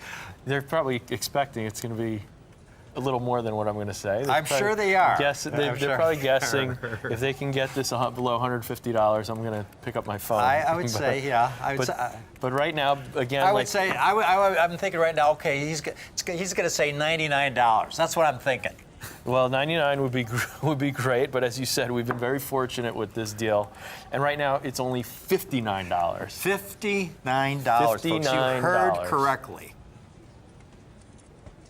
We got such a great deal, and we're passing our good fortune on to you. But that's just the first coin, because we have 9 coins here. Right. And each coin, folks, in this set is progressively rare than the preceding coin. The ADS is the most common coin in this group. The next 2 coins we have are the 1886P, and you can see it's rarer than the ADS, only 146,000 graded. Right. And then the last coin in this initial set we have offered is the 1898O. Right. And that's about twice as rare. Exactly. Yeah. And over twice as rare. That's a New Orleans mint coin. Historic And mint. Historic. These are great coins, folks. this 1886p. Again, Jack, these coins were meant for commerce. They're large, heavy coins. Right. Folks, these were struck from the die press. They're ejected into bins. One coin falls on top of another. They go through coin counting Yep. machines. They're sorted. They're put in bags. Dumped into bags, thrown onto a train where they go cross country. And How it survives like and this. thrown onto a train is a key statement there, because Yes. when you're moving hundreds of bags of coins that weigh about 55, 60 pounds each, They're heavy. these guys They're are not heavy. just tenderly stacking these. They are tossing these bags of coins, and the coins bang against each other. They get Look at this abrasions. 98.0. And there again, you see the O mint mark, meaning this coin was struck in New Orleans at 6 o'clock at the bottom there. It was struck in New Orleans.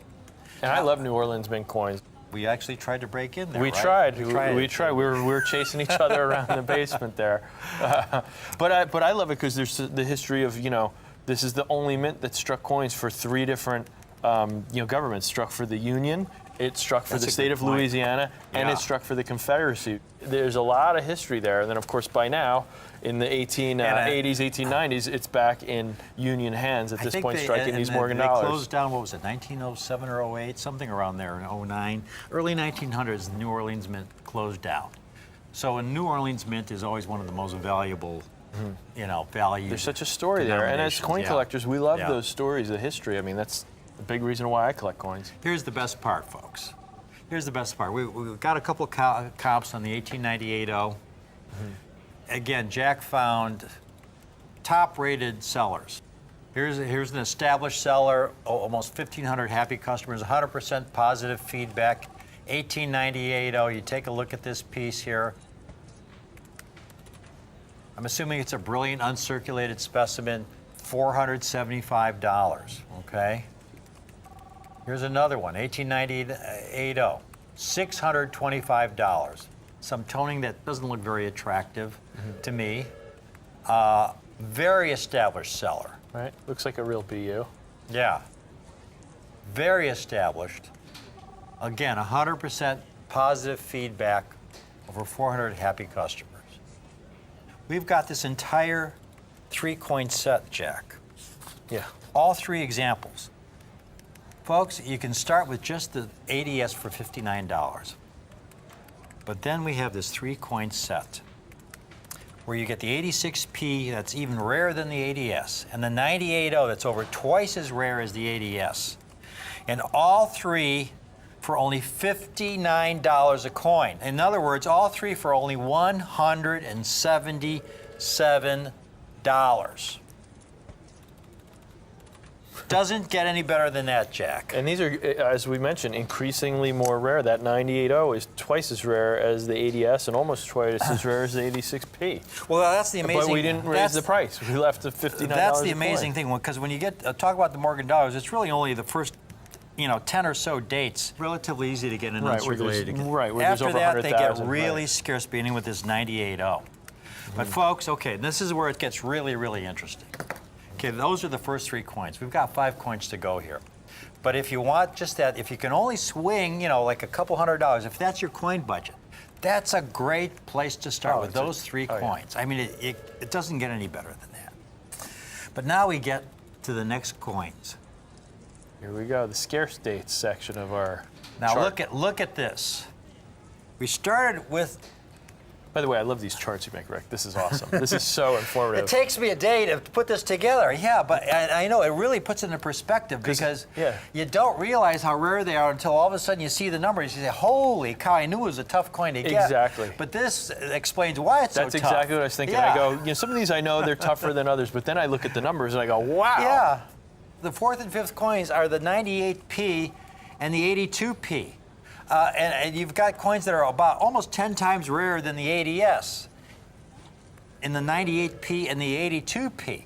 And interestingly enough, Jack, you've got coins like the 1878 CC in BU is what, about a $400 or $500 coin? Wholesale. I'd pay more than that for almost anything. Easy. I mean, and the 81, 85 CC, because they're low mintage, but still, some of them go for $1,000. Well, what or I was more. going to say too is, looking at this chart, what stands out to me is just what you said. The 81 and 85 CC are very famous key dates, very low mintages, Exactly, yeah. which to me, the 98 and the 82 that we're about to talk about here are real sleepers. Everyone knows about these Carson City coins. Yes. They know the mintages were tiny, but what they don't realize is the 98p and 82p, even though they had much higher mintages, Yes. they did not survive. They were Exactly. melted, they were circulated, and they do not exist. Jack, so these are the sleeper coins. You made the most important point here. Here, look, take a look at this 98p. So difficult. Any of those 3cc dates Yeah. we just mentioned in the Full same strike. grade here, in the same grade we have here, would be over $500, like $500 to $800 Boy, a and coin. this condition, that I'd say they'd be in the $1,000 price Yeah, range or yeah, more. This these- is yeah. a spectacular piece. And then the next coin, the 82p. Over 11 million struck, yet only 21,700 certified in uncirculated condition. And here's a beautiful, fully struck example. There's no mint mark at the bottom, meaning it was struck in Philadelphia. Right. If there's no mint mark at the bottom, there's no O or no S or no CC or no D. It's just plain. It means it was struck in Philadelphia. Because that's the headquarters of the mint. Originally, Philadelphia was the only mint, and then the other ones that they established, they call branch mints. We found one comp for you at 82p, $500. Uncertified. Looks like a BU, Uncertified, but it's it hard to looks say BU. from a picture. Yeah, yeah.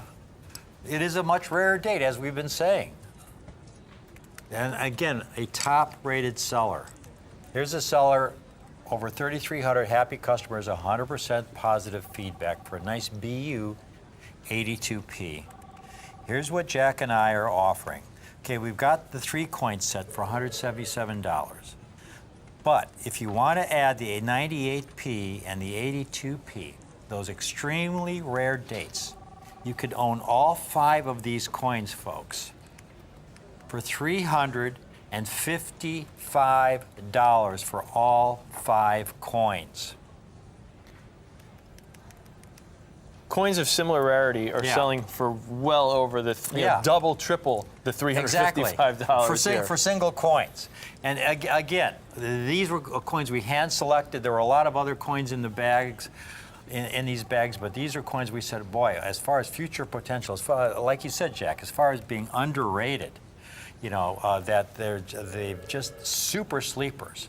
These are our top picks in this collection from this great American silver dollar hoard in this particular set here.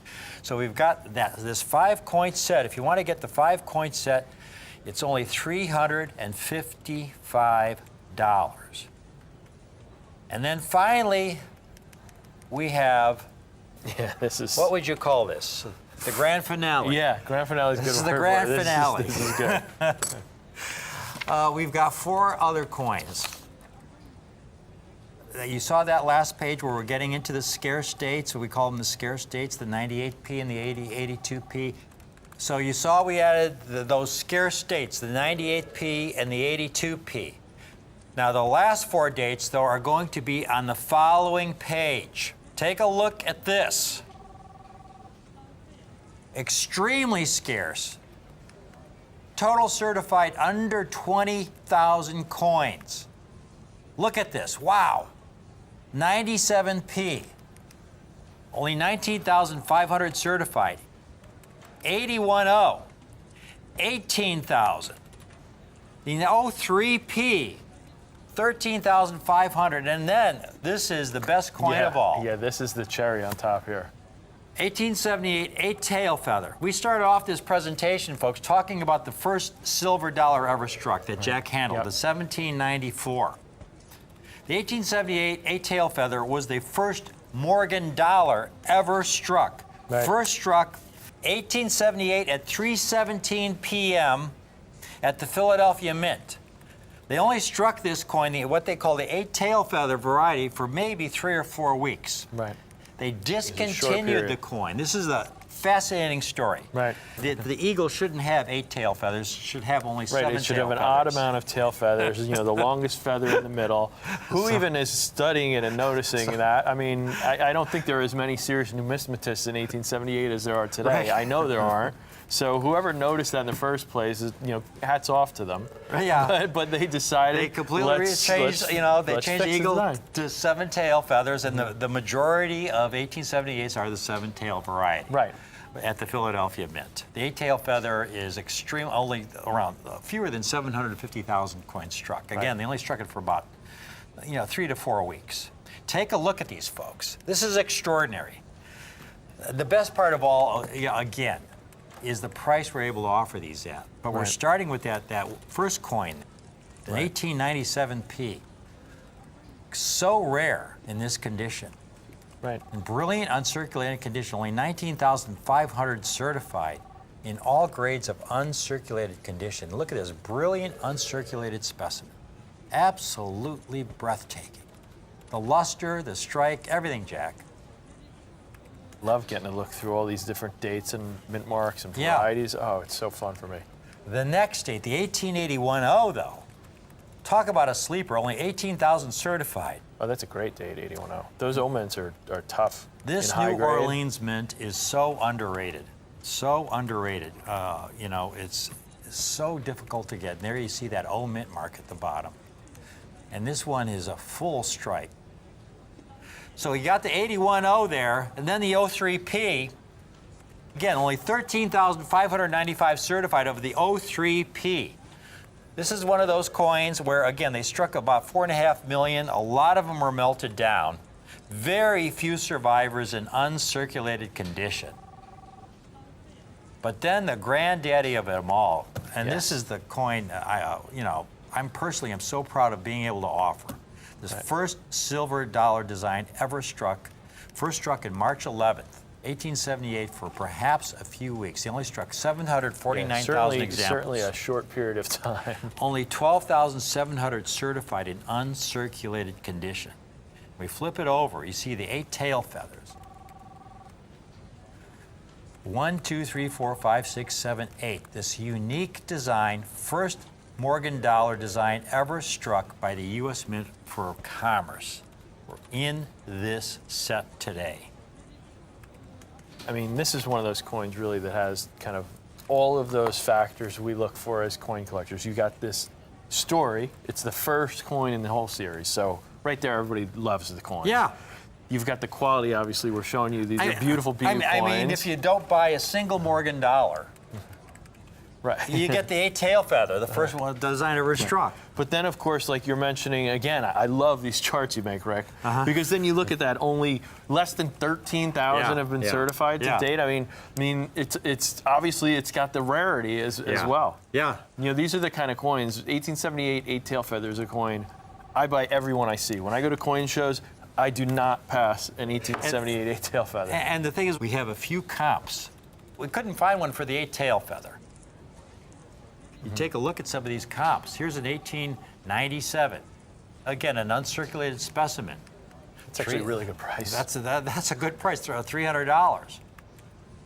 This dealer doesn't have 100% positive. He's only 97.5, but that's still that was an very A+ good. when I went to school. You're right. And then we got another date here.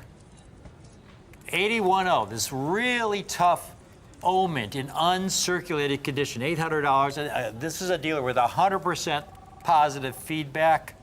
The last comp we have, here's the 03P for basically $500. 03P, $500, over 8,000 happy customers, 100% positive feedback. That's a pretty good track record. And then the rarest coin of all, we couldn't find a comp for, folks, but it is the most valuable coin of all. Folks, Jack, again, I'm going to give you the honors. We've got 9 coins here. 9 coins. 9 coins. A lot of them we've shown comps, $500 coins. And more. And more. And we have all 9 for way. I hear people's jaws drop. Can I say it? You can do it. You can do it. Folks, it's $995 for the 9 coin set. This is a spectacular set.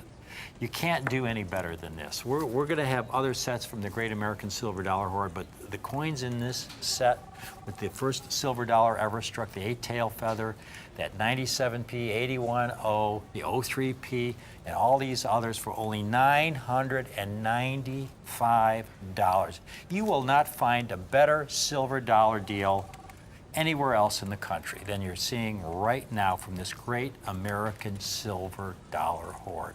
Jack and I were so fortunate, and we're passing it on to you today. The 9-coin set. We got a lot of people now calling in, getting the complete 9-coin set with these extraordinary rarities, all for only $995.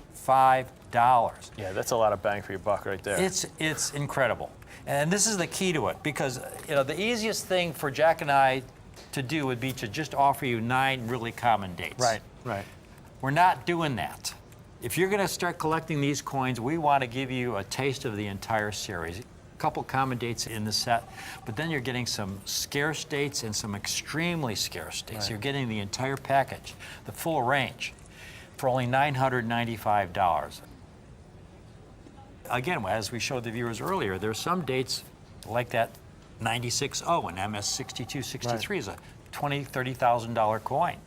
1893S, the king of them all. Yeah, MS60, just an MS60, not a 63 or 65. MS60 is about 200,000 or so these days. Yeah, exactly.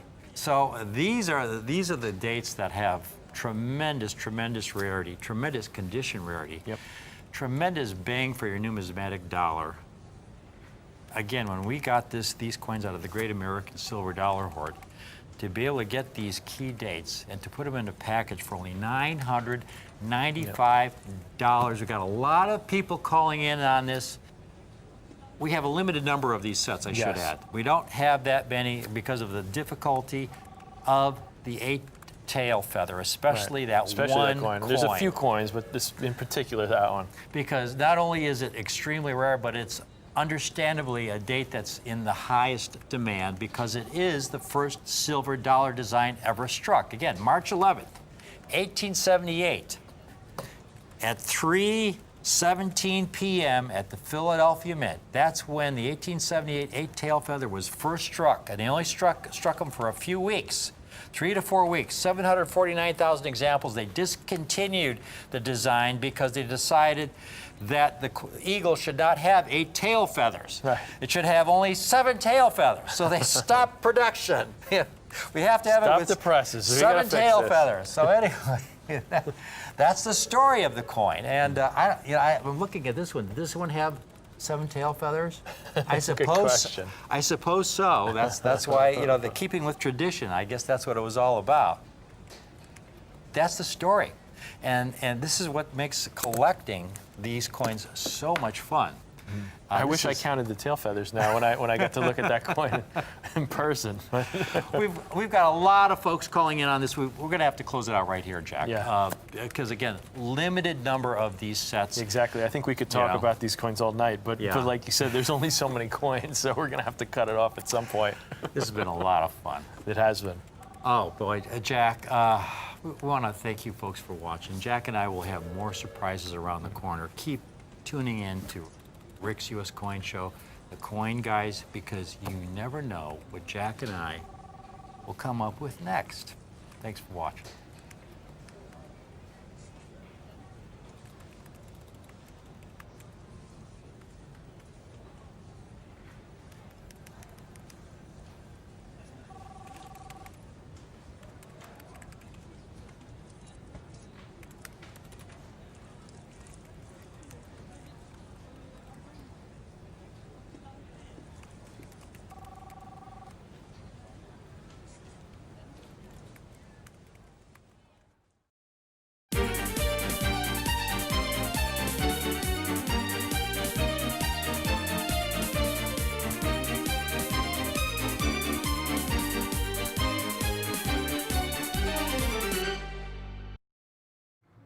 Hello, welcome to Rick's U.S. Coin Show, all you fellow collectors out there. Thank you for tuning in today. I've got an exciting offer for you today. Some great coins.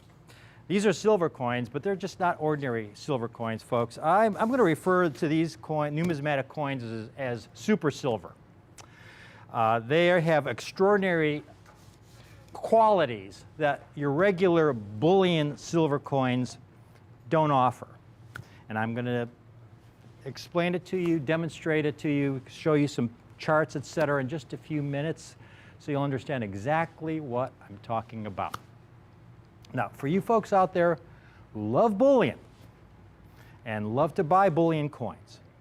By the way, I'm a silver, gold, platinum, palladium bull myself over the long term. I mean, after all, most of my inventory is in silver numismatic coins and gold numismatic coins. The problem with selling bullion, just bullion itself, is that one cannot really predict what it's going to do in any given year or years. And this is despite all the experts. And you hear these guys quoted and referenced all the time on other shows, as if these guys are never wrong. Like the one individual who correctly predicted silver would hit $50 an ounce in 2011. He predicted it, and it did, or it got pretty close. It hit something like $49.50 an ounce in April of 2011. So he got it right. Now silver did finish the year in 2011 at $28 an ounce. But for that brief moment, it was at $50. But this same expert, who according to these guys on these shows, I mean, he's referenced all the time, it's like he's never wrong. He confidently predicted silver would head right back up. Even though it ended the year at $28, he predicted it would head right back up to $50 at least in 2012. And there was another expert, often cited, who predicted silver would hit $60 an ounce in 2012. Well, the highest silver ever got in 2012 was $35.50, and it finished the year at around $30 an ounce. But not to worry, because these same experts, they brought them out of the closet again for 2013, brushed them off. These same experts confidently predicted that while they had revised their forecast slightly for 2013, silver would reach $48 an ounce in 2013. Well, the highest silver ever reached, for a brief day or two, was $33 an ounce in 2013, and it finished the year at $19.50 an ounce. And yet these coin show hosts keep quoting these guys as if they're some sort of gurus with a crystal ball into the future. But someday these guys will call it right again. I mean, even a broken clock is right twice a day, right? These guys will predict silver will hit $50 an ounce, and I'm certain someday it will. Now, whether it's this year, next year, 2020, 2030, I'll be the last one to venture a guess. Over time, we know bullion will rise, but the path it chooses to take, the many peaks and valleys along this route, is really anybody's guess. Now, I don't put my money into things I don't understand. And I never will understand the timing of silver and gold. And quite honestly, I wonder if these guys really do either. They just get enough people believing that they do. But as the saying goes, folks, facts are a stubborn thing. And I'm just looking at the facts and relaying them to you. Silver is currently under $20 an ounce. I have a copy of the Coin Dealer newsletter from November of 2012. This is the Coin Dealer reference Bible for pricing of U.S. coins. This is what all coin dealers use. You'll see one in every coin shop around the country. Every dealer has one of these at his table at a show. This is their reference guide for valuing a coin, what they should pay for particular coins. In November of 2012, it says silver bullion prices based on spot price of $32.48 an ounce. That's where silver was in November of 2012 on that day, $32, or that week, $32.48 an ounce. Here's a copy of a more recent Coin Dealer newsletter from just recently in the last couple of weeks. 2014, silver bullion prices, silver bullion items based on spot price of $19.07 per ounce. So it's dropped roughly 40% since November of 2012 to today, silver. Now, I've been doing this, giving coin presentations for several years now. Not once have I given a presentation on strictly bullion coins, whether they're 2014 1-ounce Australian saltwater crocodile silver rounds or kookaburras or any of these coins that these foreign mints seem to crank out weekly. They have new silver bullion coins. Now, they want you to make you believe that they're coins, but they're not. They're bullion items, just like you could go to any shop. Any mint can make a coin. It's very easy to do. Here's one I bought because I liked it. It's a Merry Christmas silver round. It's quite beautiful, really. But these things are easy to make. Now, here's my favorite, folks. I was actually thinking of having some of these made myself. This is my favorite, and a lot of you can relate to this one. It's called the Plucked Taxpayer. And after I get done paying my taxes every year, I feel exactly like the chicken there on the coin. He's got about 3 feathers left on his tail. And I think a lot of you out there can relate to that one. It's very good humor there. It's a great coin. So, but the point is, these silver rounds can be cranked out all the time. They're bullion coins. And they ask premiums for these coins. Generally, they're about 30%. They ask 30% premiums on coins that are supposed to be bullion coins, which means silver would have to increase by 30% before you even break even. Now, we do offer bullion coins here on Rare Collectibles TV on our website, and we have them at great prices. We have those coins. A lot of collectors love them. But you'll never see me offering them because of the fact that on my own show, there's, to me, a lot of downside risk with strictly bullion. And then there are other areas of numismatics that I prefer to focus on that, from my perspective and my experience, has much greater potential. What I look for are coins that have as much upside potential as possible with as little downside risk as possible. Now, there's nothing out there that's a sure thing, but all I try and do is look for those items that have as much upside potential and as little downside risk as possible for my clients. In other words, coins that appear so undervalued that their upside potential far outweighs any minimal downside risk to you.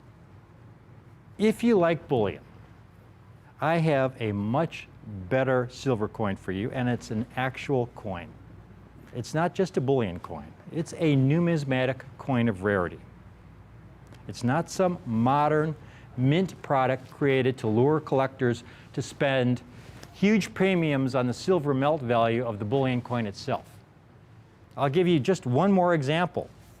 You know I love Kennedy half dollars. The new 2014 Kennedy Gold Commemorative released at the A&A show. There was so much hype with this coin. Now, I'm a Kennedy guy. I'm a Franklin guy. I deal in these coins all the time. I have not touched this Kennedy Gold coin yet because I felt they were making so many of these. There was so much hype surrounding it that the prices would be really inflated. And you can see that. I mean, these things are, and the prices have already started to come down. The coins were selling, they're like the Chicago A&A inaugural, where they were selling for $4,000, $4,500 for the coins sold in proof 70 at the Chicago A&A. Here's one recently I saw for as little as $2,400. So it's dropped from the $4,000s to $2,400 in a very, very short time. And I wouldn't be surprised if a lot of these Kennedy Gold Commems end up selling for below what their original mint issue price was. I think the original issue price was $1,270, $1,270. That doesn't sound like, that sounds like about the same price as the Buffaloes and those other coins, but you have to realize the Kennedy is only 3/4 of an ounce of gold. So there's about a $300 premium you're paying for that coin when you buy it at $1,270 from the mint. So this coin could conceivably drop down to $1,000, $1,050. And I wouldn't be surprised if it does because, again, they made a lot of these coins. So it has room to fall, which is, again, why I have yet to offer one of these coins. And I know other shows have been offering these coins, and they've been making a lot of money on it. They believe in those coins, that's fine. But from my perspective, I've seen this before, and you're going to see this every year. There's going to be something that comes out that's just the newest rage, the newest fad. The price is sky high, and within a matter of months, sometimes weeks, it goes from here down to here. Now, I have a coin, folks. This coin is 90% silver. That if you're a silver bug and love to buy bullion, this is the coin I want you to own. I have a silver coin for you today, but it's much more than a bullion coin. I'm calling it super silver because over the past 2 years, while silver and silver bullion coins have lost about 40% of their value, this coin, this super silver coin series, has increased in value by almost 20%. It's a 90% silver coin that has increased in value 20% in the face of steep declines in the value of silver. Think what would happen if silver ever did head back up, which it will. This coin is supercharged with potential, folks. And that's what makes it so special. It's such a great insurance policy for you. Because it's not only a 90% silver coin, it's also a rare U.S. numismatic coin. Coins I have are brilliant, uncirculated peace dollars. Brilliant, uncirculated. They've never been in circulation. They grade at least MS-60, and I would say these are choice specimens that we've selected for you. There's going to be a lot of MS-62s in here, MS-63s. These are nice, brilliant, uncirculated peace dollars. Now, what's the difference between these coins and a circulated peace dollar? Well, back then, folks, most of these coins were struck to be spent, and most of them were spent. Now, I don't have any circulated peace dollars with me today, but I do have a circulated Morgan dollar, which was from the same era, and Kim's going to show you one of these. There weren't collectors back there hoarding these coins. These things were spent. Very, very, very few Morgan dollars and peace dollars were withheld from circulation. Peace dollars look the same when it comes to wear. And you compare that to the peace dollar you see. These are beautiful, beautiful mint state coins. Now, all peace dollars and Morgan dollars and brilliant uncirculated are going to have bag marks because these were really large coins. They were dumped into bins once they were struck, and they were dumped into bags. So they normally accumulate a lot of bag marks. These are big, heavy coins. To find this coin that's never been in circulation with so few marks, this is a rare coin. Very few peace dollars were kept out of circulation, folks. 99% of them look like that Morgan dollar Kim showed you. Now, the circulated peace dollars are out there. There are thousands and thousands of bags of circulated peace dollars. Because they're available in massive quantities, those circulated peace dollars are basically bullion coins. Here's a chart I made for you to help you explain, first of all, the rarity of the peace dollars in uncirculated condition. And this is really important. They struck about 190 million peace dollars from 1921, that was the first year of issue, to 1935, which was the last year of issue of the peace dollar. PCGS and NGC combined in the minimum grade, uncirculated grade of MS-60 on up, combined in all the grades uncirculated, they've graded about 1.2 million of those peace dollars in uncirculated condition. That's far less than 1% of the original total mintage, 0.6%. That is called condition rarity, when a coin is rare in a certain high-grade condition. Another example would be, for example, the 1886 O Morgan dollar. They struck over 10 million 1886 O Morgan dollars. So you can get a circulated example for $40. They're very common. They struck over 10 million. But getting an 1886 O in uncirculated condition is worth thousands of dollars. It becomes very rare in that condition. And you can see the peace dollars are even rarer on a percentage basis in uncirculated condition than the Morgan dollars. The Morgan dollars, they struck more coins, but they also graded a lot more, and the total graded and uncirculated is about 1.5% of the total population. So in uncirculated condition, as a percentage of the total struck, the peace dollars are even rarer than the Morgan dollars. Conditionally really rare coins. Now, what does this mean for you? I called it super silver, the super silver coin, and here's why. At the top there, I gave you that silver spot price in November 2012 of $32.50. Latest spot is around $19. So it's lost about 40% in value over that same time period, folks. The peace dollars in the minimum MS60 bid. MS60 bid in November 2012 for the entire set of peace dollars in MS60 grade was $3,937. Today, that bid is $4,573 for those same coins. They've increased in value 15% in the face of huge drops in bullion values because they're conditionally rare. There's a finite supply of these peace dollars in uncirculated condition.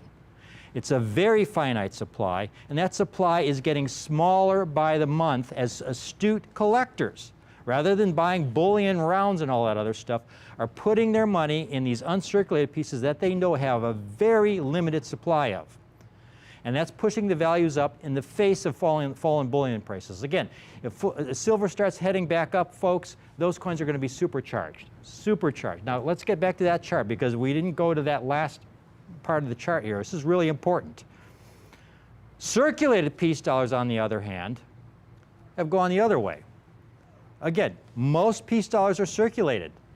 And you'll see them offered on shows all the time. Hey, they'll offer you thousands and thousands of circulated peace dollars, from VG to VF, XF even.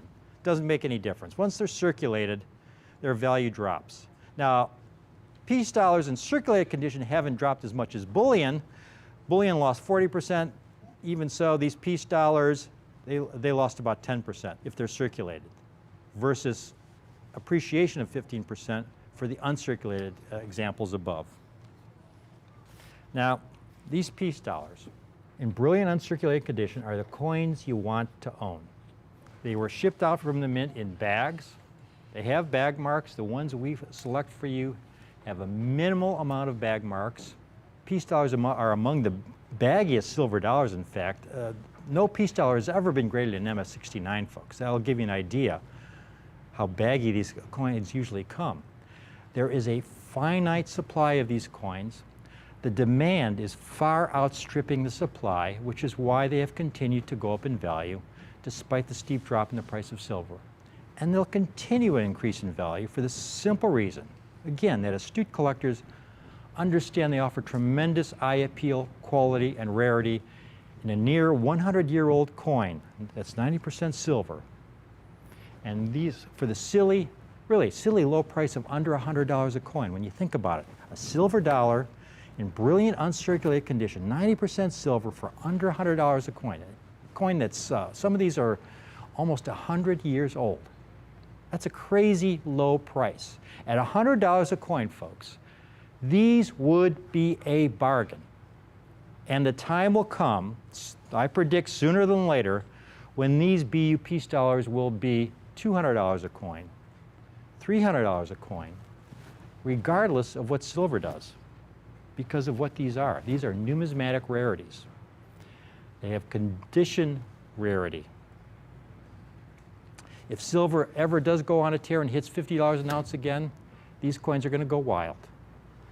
But if silver doesn't do a thing, you're going to be in very good hands getting these coins. These coins, these were peace dollars struck during the Renaissance era of American coinage.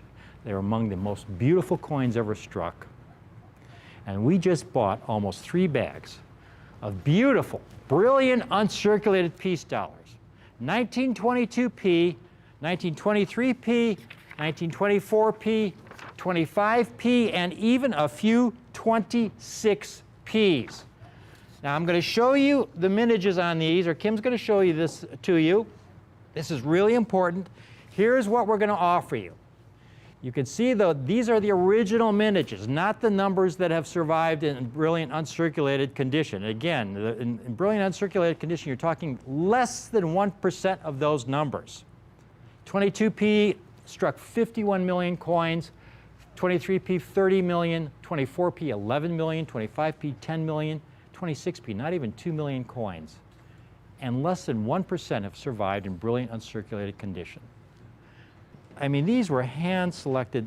Jack and I picked out the very nicest examples from these bags for you today.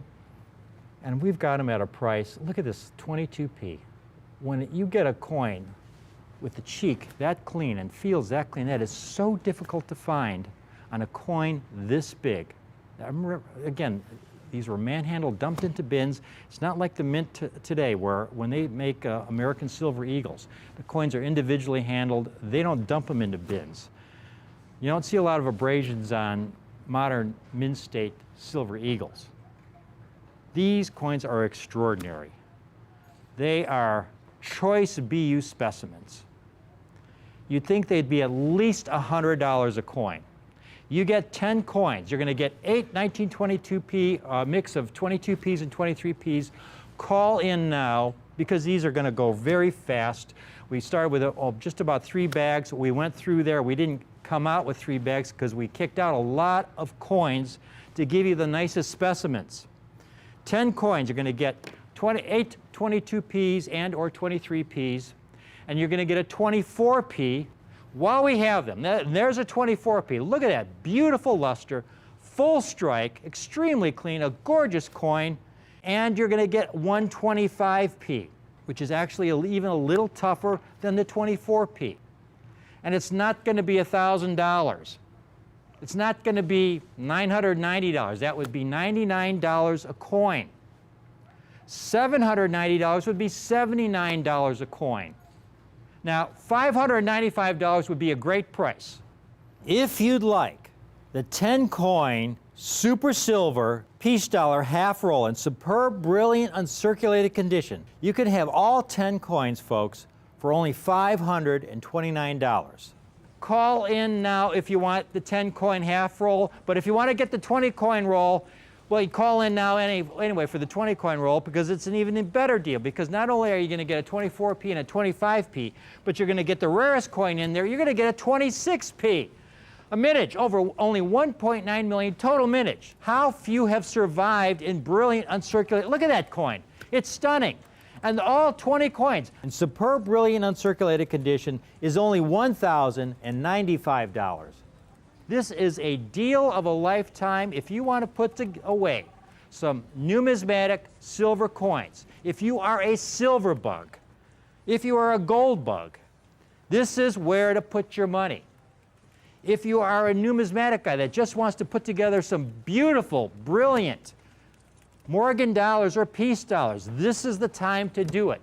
This is a set, this is a group of coins in a condition at a price which you will not find anywhere else. So this is the kind of stuff I love to offer, because you get so much bang for your numismatic dollar. You get coins with incredible eye appeal, incredible condition rarity, great quality, for the best possible affordable price. This is the greatest time to get these. You know, again, they're not going to get any cheaper. You know, if silver goes down to $15 an ounce, these are only going to get more expensive over time, because we're talking about brilliant uncirculated coins. We're not talking about the circulated coins. There's 180 million circulated Peace dollars out there. You see them advertised on other shows. They can sell them literally by the bagful because they're available. There's thousands and thousands, tens of thousands of bags of circulated Peace dollars. There are very few of these, folks, in brilliant uncirculated condition, and to get it at this price, you're getting just the most bang for your numismatic dollar possible. We're getting a lot of calls coming in on this. We have got calls coming from New Jersey. We got one from New Jersey. Wow. Hey, I'll have to tell Jersey Jack about this. You know, he'll be thrilled. He just got back from a wedding. Ooh. Yeah, all you folks out there, Jack McNamara, my sidekick. We do a lot of presentations together. He's from Jersey. He's our head buyer here, and he knows a lot of people, and he helped put this deal together. And it's something that you're just going to really, really, really be pleased with. That entire 20-coin roll is only $1,095. That's an absurdly low price. And if silver does head back up, folks, if it ever does hit $50 an ounce, this will outperform it, because you've got not just the bullion, but you've got the numismatic rarity of it. It's super silver. It's a great, great item. We got a lot of folks calling in, so I'm just going to keep it going for a while. If you've just tuned in, I started talking about the fact that there's all these experts. Some of these shows that sell a lot of bullion coins, and there's so many different bullion coins out. I can't keep up with all the new bullion coins. I mean, there's the Superman coins. There's of course, everybody knows about the kookaburra. It all started with the panda. Now, I can understand the panda because it's a Chinese coin, and you have a huge market there in China for the panda coin, and it's become an established coin. But then there's all these others that pop out all the time. There's coins from Romania. There's coins from Australia. There's coins from, you name the country. Every country nowadays is making their own bullion coins. But they're being promoted as these numismatic rarities, and you're paying a 30% premium for it when they're just bullion coins. When you go to sell those things, all you're going to get is the bullion value. Those things have to increase in value by 30% for you to break even based on the typical markups. And I'm going to show this once more. These coins, over the same time frame, from November 2012 to today, silver has lost about 40% in value. It's currently about $19 an ounce. Everybody that's been buying these bullion coins over the last few years has really taken a hit. On the other hand, these Choice BU Peace dollars, November 2012, if you bought the entire set, it would have run you about $3,900. Today, that same set is about $4,600. It's increased in value by 15% in the face of a 40% decline in the value of silver. Think of what would happen if silver stopped going down and started heading back up, which at some point, I believe, without a doubt, it will. These peace dollars are supercharged. They are just going to go wild. On the other hand, if you're buying some of the circulated peace dollars, I don't recommend those. I mean, they give you some protection, but the circulated peace dollars have declined in value as well. Like the bullion over that time frame. They just haven't declined as much, about a 10% drop if you bought circulated peace dollars, because there are so many of the circulated peace dollars out there. That's how you typically find a peace dollar. If you go into your local coin shop, they're almost all circulated. Very rarely do you find a really choice, brilliant, uncirculated specimen. They are extremely rare coins. Considering their rarity, the premium we have on them is just absurdly small. It's just a great, great deal. And here's, again, this one last chart just to show you how rare these coins are in brilliant uncirculated condition. NGC and PCGS combined have only graded about 1.2 million examples in all grades of uncirculated out of an original mintage of 190 million. There's tens of thousands of bags of circulated peace dollars out there. There aren't very many brilliant uncirculated mint state examples out there. And that's what we're offering here today. So keep calling in.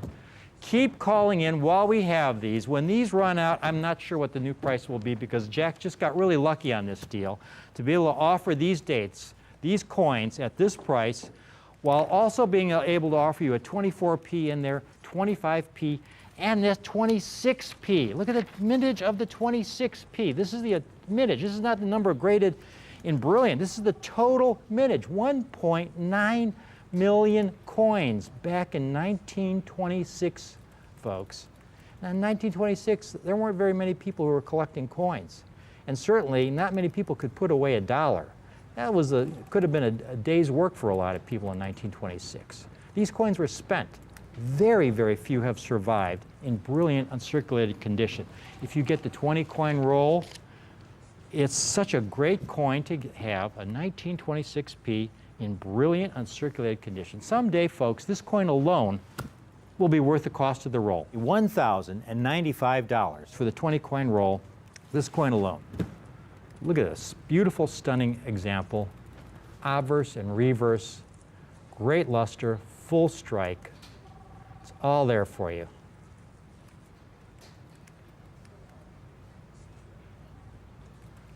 So we still have people calling in on this. Please stay tuned. This is just a great, great time to take advantage of something that it's a window of opportunity. You know, if you're looking to speculate, hey, maybe again, maybe silver will drop in value, so I'll get these cheaper. These have been going up in the face of falling silver prices because of the fact that there are a finite supply of these, very finite. For us to get close to 3 bags of superb specimens and then cherry pick out only the finest examples for you folks, this only happens, I mean, maybe once a year. Yeah, this well is about run dry, and when it runs dry, these things could skyrocket in value. Thank you for watching this presentation. I love these coins. Get the 10 coin half roll, you're going to get a 24p and a 25p for only $529. And then the complete roll, you get the 20 coin roll. Not only will you get the 24p and the 25p, but you're going to get the very ultra rare low mintage 26p. All 20 coins is only $1,095. We've got a lot of people getting the $949 roll. Oh gosh, we got another order there from Illinois, my home state, near Park Ridge there. Where is that? Palatine. Palatine. Thank you, sir, and congratulations. We just sold 2 rolls, 2 20 coin rolls. 2 20 coin rolls out of Kentucky. Congratulations, a Mr. L out of Kentucky, 2 20 coin rolls. So we got a lot of folks calling in for this great, great numismatic opportunity. Thank you. Please continue to call in. When we get to sold out, you know, which will happen sooner than later, 20 coin rolls go really, really fast. And these coins in this condition, we have a limited number of those 24Ps, 25Ps, and 26Ps. So once we run out of those, then we can no longer offer this presentation with those 3 dates in it. So that's going to be our limiting factor, those 24Ps, 25Ps, and 26Ps that we're including in this offer to you today. Thanks again. Stay tuned for the next presentation. You're going to enjoy it. This is Rick and Kim here on Rick's U.S. Coin Show, Rare Collectibles TV.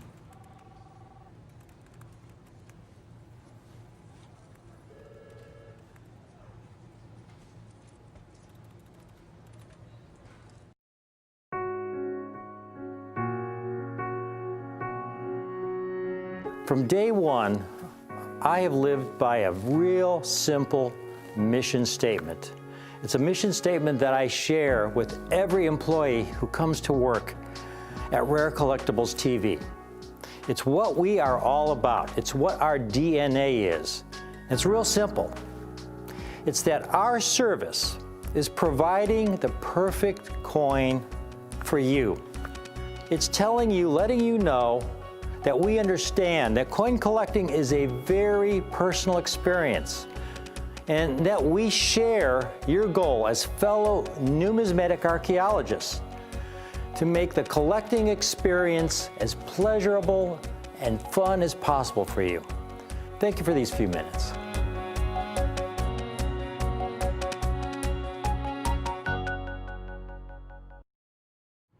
I have one of my favorite Proof Kennedy half dollars today, folks.